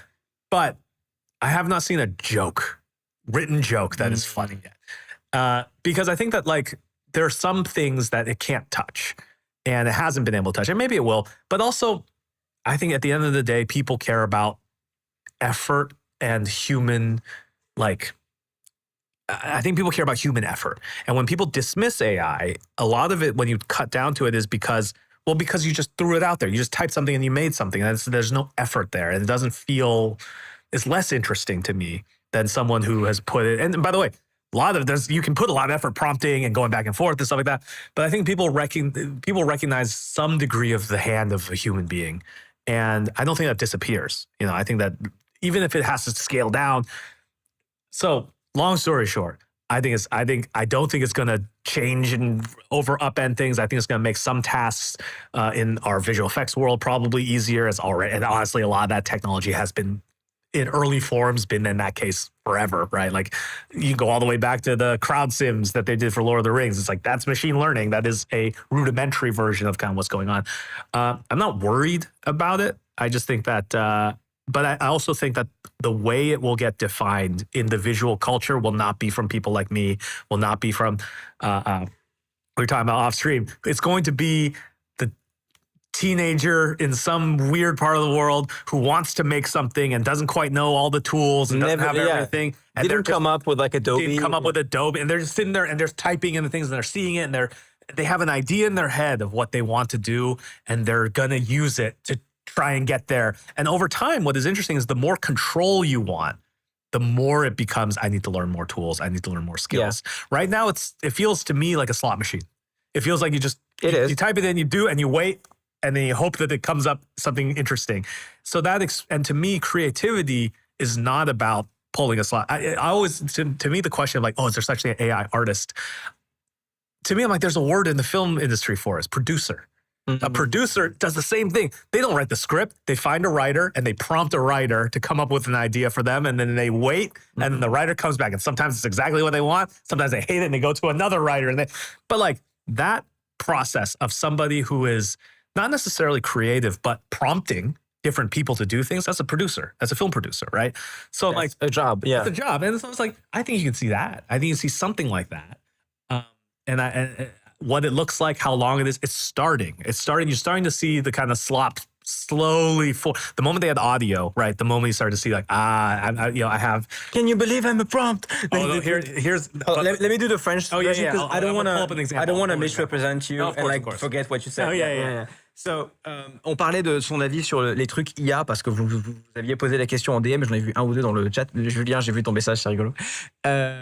En gros, ce qu'il disait, c'est que lui, il a vécu beaucoup de vagues technologiques, donc il est un peu dans le délire de quand les gens pensent que soit ça va être de la merde, soit ça va tout révolutionner, lui il pense que ça va être à peu près au milieu, parce que il a entendu ça de plein d'autres technologies.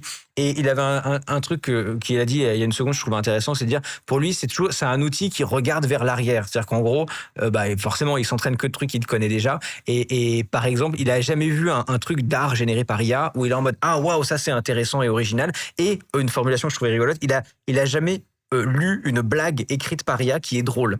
Et c'est assez marrant parce que du coup t'as toujours besoin d'un humain, machin et tout. Et après il parlait du fait que le boulot en fait finalement de prompter quelque chose et d'attendre le résultat, c'est un petit peu comme une machine à sous où genre tu vas tirer le levier, tu vas regarder si c'est bien, et au final ça ressemble un peu au boulot de producteur dans un film traditionnel où un producteur il va avoir un réalisateur ou avoir un projet entre les mains d'une façon ou d'une autre et il va dire tiens je vais l'envoyer à tel auteur, à tel machin, et au final il prompte un auteur de lui écrire le truc et après on va renvoyer faire des notes etc machin. Donc au final il le voit comme un truc un peu de producteur. Par contre pour les jeunes générations, les mômes de 18-19 ans d'aujourd'hui, qui n'ont pas grandi avec les outils avec lesquels on a forcément grandi et tout, parce qu'on a à peu près le même âge avec Freddie à quelques années de différence, mais pour qui c'est le premier outil, ça va être un super moyen de plonger dans des trucs créatifs et d'essayer des trucs et d'en voir les limitations et de se dire là je contrôle pas vraiment mon image, c'est pas vraiment ce que j'ai, et donc là maintenant je dois me mettre à apprendre les outils que les anciennes générations ont dû apprendre, les logiciels de montage, etc. machin.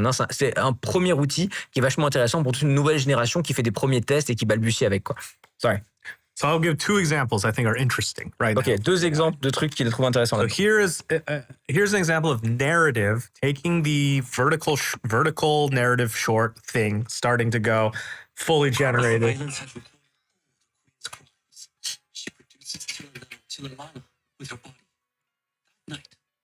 Okay, all right. Les trucs narratifs. Okay, it's creative enough that it's crazy and someone had to think about that.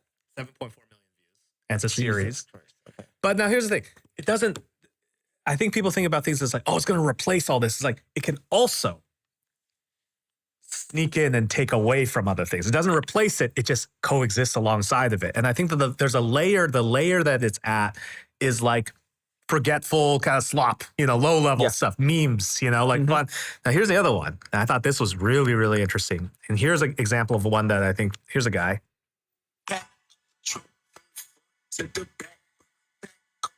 That's AI? How do you think he's doing this? Hold on. How is that AI? Hold on. So you know how to do this. Oh, no, I know.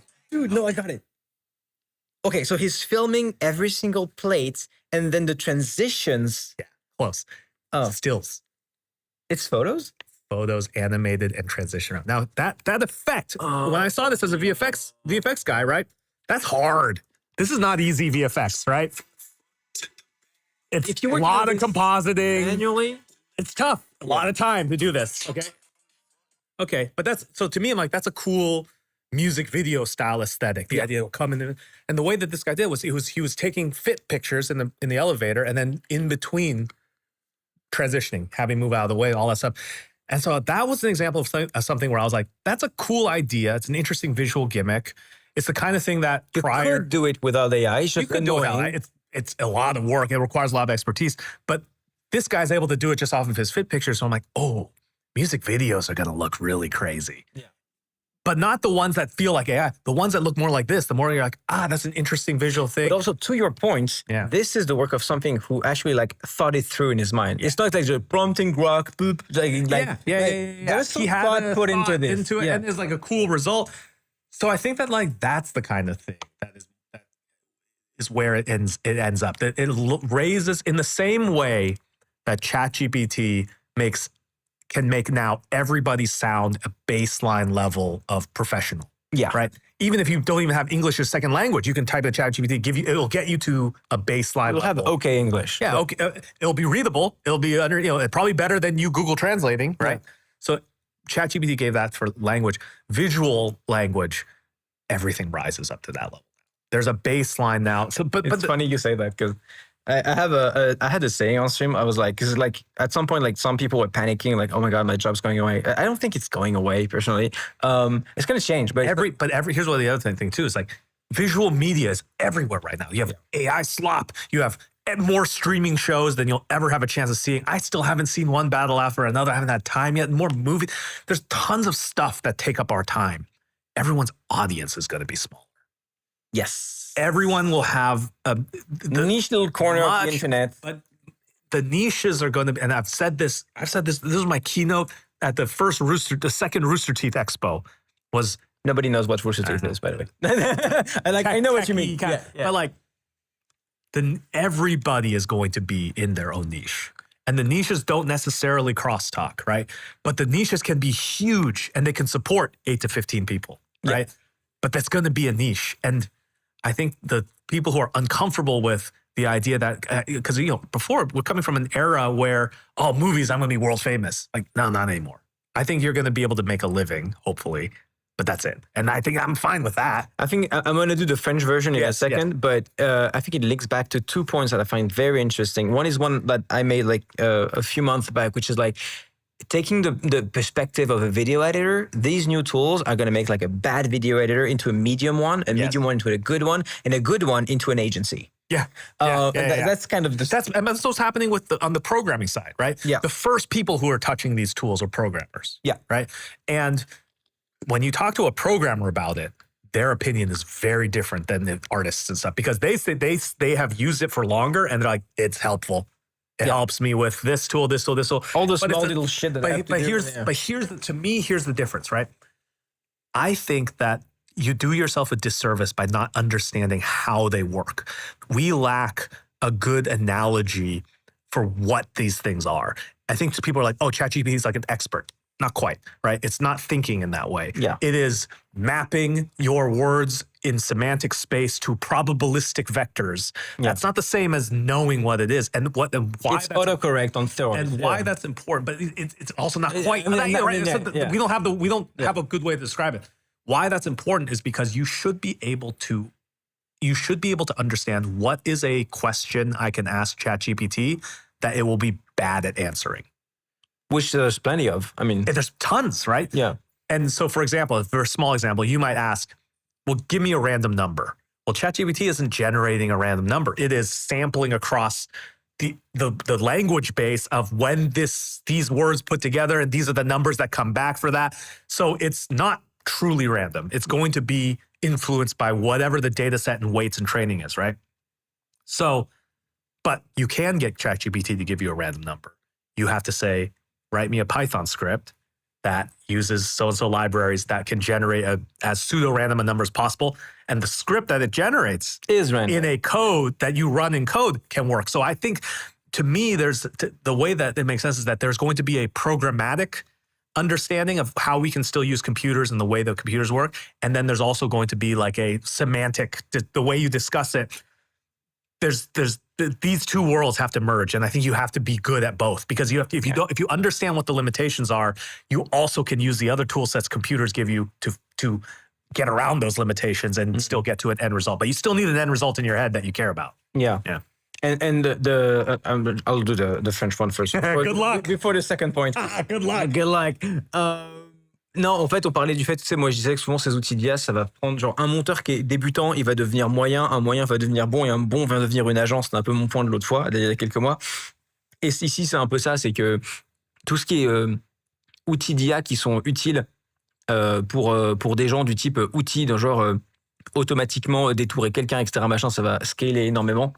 Mais tous ces outils finalement ne servent à rien si t'as pas déjà une vision dans ta tête, parce que c'est pas vraiment random, c'est probabiliste, et donc il est un peu, je pense qu'on se rejoint un peu là-dessus, c'est qu'il y a pas vraiment cette angoisse de ça va nous faire disparaître et tout machin, parce qu'on va y avoir de plus en plus de médias un peu partout, and that's I'm leaning into the second point, which is like the death of the relatable media across an entire nation. Yes. Meaning that a monoculture. A monoculture, yes. And what do I mean? What do you mean by that is that back in the day, you used to have teen media was a thing. Yeah. And now Disney Channel. Yeah, Disney Channel. And now everybody's on TikTok, whether you're like 13 or like 45. And what TikTok gives you is what you want, and that's it. Yeah, right? a very narrow view.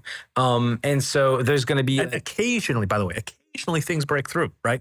Kendrick Drake, right? Yeah. Perfect example of a thing that was, everybody heard about that. My parents heard about Kendrick Drake, right? But those types of things were much, much more common prior, right? Because now you have one lens of media. Exactly. Yeah. Now we have like multiple lenses everywhere. Yes. Et donc lui ce qu'il pense, et que je trouve assez malin, c'est de dire qu'en fait, avant il y avait genre un film célèbre, des célébrités de ça, des gens de machin. Les médias de demain vont être beaucoup plus niches, et ce sera fini l'ère où en fait il y a des gens que tout le monde connaît. En tout cas, ce sera très peu. Et la plupart des gens regarderont des trucs qui auront peut-être 10 000, 50 000, 100 000 vues, et ce sera un peu par silo. Et donc comme il y aura beaucoup plus de médias, le fait qu'on puisse beaucoup plus en faire va pas forcément être un problème. C'est grosso modo, j'essaie de résumer un peu le point, quoi. Someone saying, like, which I think is a good point. The problem is bosses think AI could replace employees, and employees see it as a tool, but bosses think they can replace people. My personal belief is that it's a curve, right? Yeah. So like at the beginning, they're gonna like lay off an entire team, be like, I have AI now. 2 months into it, they're gonna figure out, oh shit, I actually need people to do that. Luckily for us, time will solve these problems. Yeah. You know? Ce que je disais, c'est que genre, en fait, effectivement, t'as des gens qui vont virer des teams entières parce qu'il y a l'IA et tout. Et ma croyance personnelle, c'est que ils vont se rendre compte, après avoir viré tout le monde, que genre, oh merde, en fait, l'outil fait pas tout et il faut des humains derrière. Pour moi, c'est un truc vraiment de like every tech thing. Like, Yeah. The only advice I have is seize the means of production. Bring it into your own hands, whatever it is that you're doing. But also, the hardest question, I think, if you want to be creative, the hardest question that you have to answer for yourself is, what do you want to put out into the world? Yeah. That's a tough question. That's not an easy question to answer. That's a question that you will wrestle with for your entire creative career, if you're lucky, you know? The last thing is, it's about LA specifically. Okay. So I started traveling to LA like 10 years ago when I met like Ren and like the corridor guys. It was like a very, like I stepped into like, I was like 19, 20 or whatever. And it was a vibrant scene of creators. It was so easy to get into, like, not as in getting to like be a YouTuber or whatever, but like you can meet people pretty easy. Like if you're nice and you just ask around, it was pretty easy. Yeah.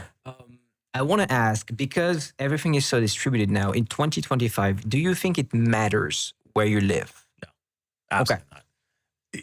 And also, by the way, when I look at even on TikTok where there's interesting people and what's being done interesting, it's outside of LA. It's not very rarely do I find something interesting in LA. And so there's so much more stuff out there than just this one city. And I think it is finally, this is something we were theorizing about in the beginning of YouTube. Did you think about leaving at some point? Not so much leaving, because one thing LA does have, right? Are you from LA? No, I'm from Seattle originally. Okay. Yeah. So every city has advantages, right? Advantages, disadvantages, right? LA, the big advantage is actors are out here. Everybody came out here to be actors. As time has gone on, that's changed and that's shifted, but the available pool of talent is just massive. New York, LA, big cities, obviously, right? But there's advantages in other places too. And it's maybe not obvious advantages, but there are, So I think that, for example, I could see a world where it's like, look, if I love barbecue, I want to get into barbecue content. I'm not LA. Of course not LA. I'm in the South. I'm in the American South. I'm going around the world. There's other places. The world has all manner of possibility. It's just a matter of finding it, I think. Yeah. Because like, for your projects, you might as well be like, okay, I want to build a few lots, more sets like this. I'm gonna go to Idaho, where there's absolutely where there's cheap land. Yes, there's I can absolutely build a that, world. and then you can fly in your actors 100%. once a year. Yes. 100%. There's a world where space, America. You say a lot about America. It's space, huge, insanely huge space. The scale of America boggles the European mind. I think I don't know how many France you could fit in the US. Probably I know Texas is about the size of France. Here's the thing to me that's always funny is when, especially talking the UK, is when people talk about their commutes. Yeah. In the UK, there's like, I remember talking to someone in the UK and they're like, oh yeah, so-and-so, they live there, we never see them. They're like, well, how far away are they? They're like, about 40 minutes. I'm like, that's it? You won't drive 40 minutes to go see her? In Paris, when you're either side of the river, they're like, I'm never seeing you again. Yeah. But I mean, there's a world where that could happen because I don't feel it matters anymore, but it's a very recent development. Yes, and it was a development that we thought would happen earlier. Yeah. Because I remember you were telling me about. We came out here and we're like, one day it's not going to be LA, it's going to be the hub, it's going to be anywhere you want. And it was just like, it wasn't that way for a while still. Yeah. Donc ouais, je posais des questions de genre, est-ce que c'est toujours important d'être à LA aujourd'hui alors que tu es sur Internet, tu peux faire un peu ce que tu veux, où tu veux. Et il me disait que aujourd'hui, effectivement, tu peux effectivement être dans n'importe quelle ville des États-Unis, mais ça compte aussi pour la France ou pour whatever. C'est plus important forcément, tu vois, quand t'es sur YouTube, c'est plus moins important en tout cas d'être à Paris, etc. Mais c'est que depuis très peu de temps, pendant longtemps, c'était très très important. Et on a tous cru que ça arriverait beaucoup beaucoup plus tôt, ce développement de dire, en fait, j'habite n'importe où, on s'en fout, là où c'est moins cher, j'ai besoin de faire mes studios, acheter un gros hangar, ça coûte moins cher, donc c'est beaucoup plus simple et tout, machin, nana. Et en fait, on peut le faire maintenant, mais c'était pas possible pendant très très longtemps. En tout cas, ils pensent pas que ce soit obligatoire so like the whole like the old Hollywood ish story of like I'm gonna go to Hollywood and make it in cinema, like I don't think that's just do TikToks in Kentucky. Yeah. But you have to make stuff though. You know what I mean? Like I think a lot of people go to places and they're looking for other people, and it's like, nah, just start making things. People find you. Ouais. Yeah. That's nice. Le plus important, c'est de faire des trucs et les gens te trouvent si tu fais des trucs. Mr. Freddie Wong, it's been an hour and 47 minutes. Thanks for coming by. Dude, thank you for showing. I'm so happy I got to see the Before nail we house. wreck it. Do you want to? Okay, I want to try something fun. Yeah. This is going to be, we're probably going to lose connection. Okay, yeah. But I kind of want to show the set around. Oh, yeah, let's go. So let's try this. I'm not going to be able to move as far as Can I move you with this? Hold on, I'm going to hold the mic. You know what? Kill your power. Yes, yeah, you can kill the power. I kill the iPad, which is like the white strip here. There we go. Screw the iPad. We don't need it. There we go. Da da da. Are we still on? Okay, yeah. Visiting the nail house sets. Okay. We built out a portion. By the way, this is very specific. Just a portion of this so that we can get some shots. I don't see anything on the iPhone, by the way. So like, So we can get. Oh, cool. So we can get some shots like kind of through the window outside. Da-da-da. Cheap, okay. And then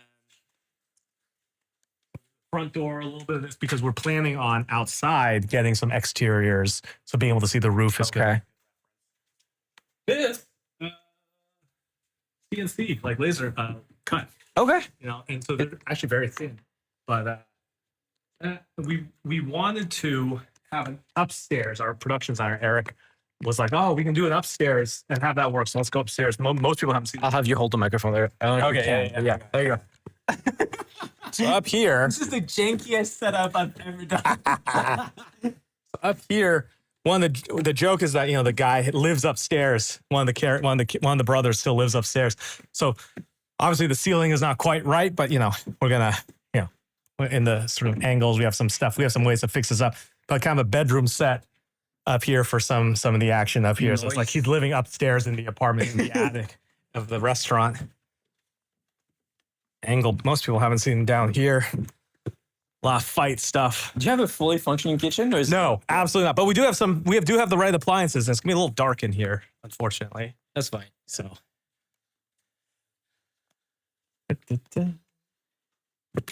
Oh, hold on. Wrong side? Wrong. Well, actually, here, hold that for 1 second. Yeah. Hold the laptop. There we go. We broke the hinge when we were doing some tests. So we do have like some kitchen pieces, some cutouts. Here, let me turn on the light here real quick. Hold on. C'est génial. Vraiment, grosse expérience en stream. J'ai jamais fait ça. Alors vraiment, je sais même pas si le son est correct. Là, vraiment, je me suis dit, on va finir sur une visite. Okay, good. Yeah. This is the walk range, but you know, obviously nothing's connected to the gas. Yeah. We have some of these cutouts for, these are in a cupboard, but like cutouts for the angles from back here so that we can, you know, shoot some of these. We can shoot the kitchen so that's a little bit bigger, because as we're fighting, if you're just in here, it gets very tight. So sometimes it helps to be able to back off the camera and be able to get like over the shoulder. Somebody said it looks like the back rooms. It does look like the back room. So yeah. Damn. Nail house. Yes. Still. So let's, you know what? Hold on. Let's just put the laptop down for a second. I'm going to do one thing. This is what I'm going to stop the stream on. Okay. Do you have in your mind the URL for Nailhouse.film. Nailhouse.film? There we go. Je vais vous mettre l'URL du film qui va tourner, du coup, Nailhouse. Nailhouse.film. Si vous voulez, voilà, participer au financement participatif, c'est un gars qui fait du web depuis que le web ça existe, qui fait des films, qui construit ce genre de choses. Je trouve ça super inspirant. J'espère que la discussion vous a plu. C'était rigolo comme truc à faire. Of course. Yeah. Of course. I'm just saying, like, if you want to donate anything to Nailhouse, been doing this for 15 crowdfund years. is starting next week. Next week, I'm guessing there's like an email thing. Where they Yes. can, Yeah. They Put can, your email down. You'll get something exclusive. sweet. Exclusive. Wait, do you have any French? Like a little bit? Okay. Yeah. Excuse. Merci beaucoup. Thank you for doing this. Duck l'orange. Duck à l'orange. Duck à l'orange. Canard à l'orange. That's all I know.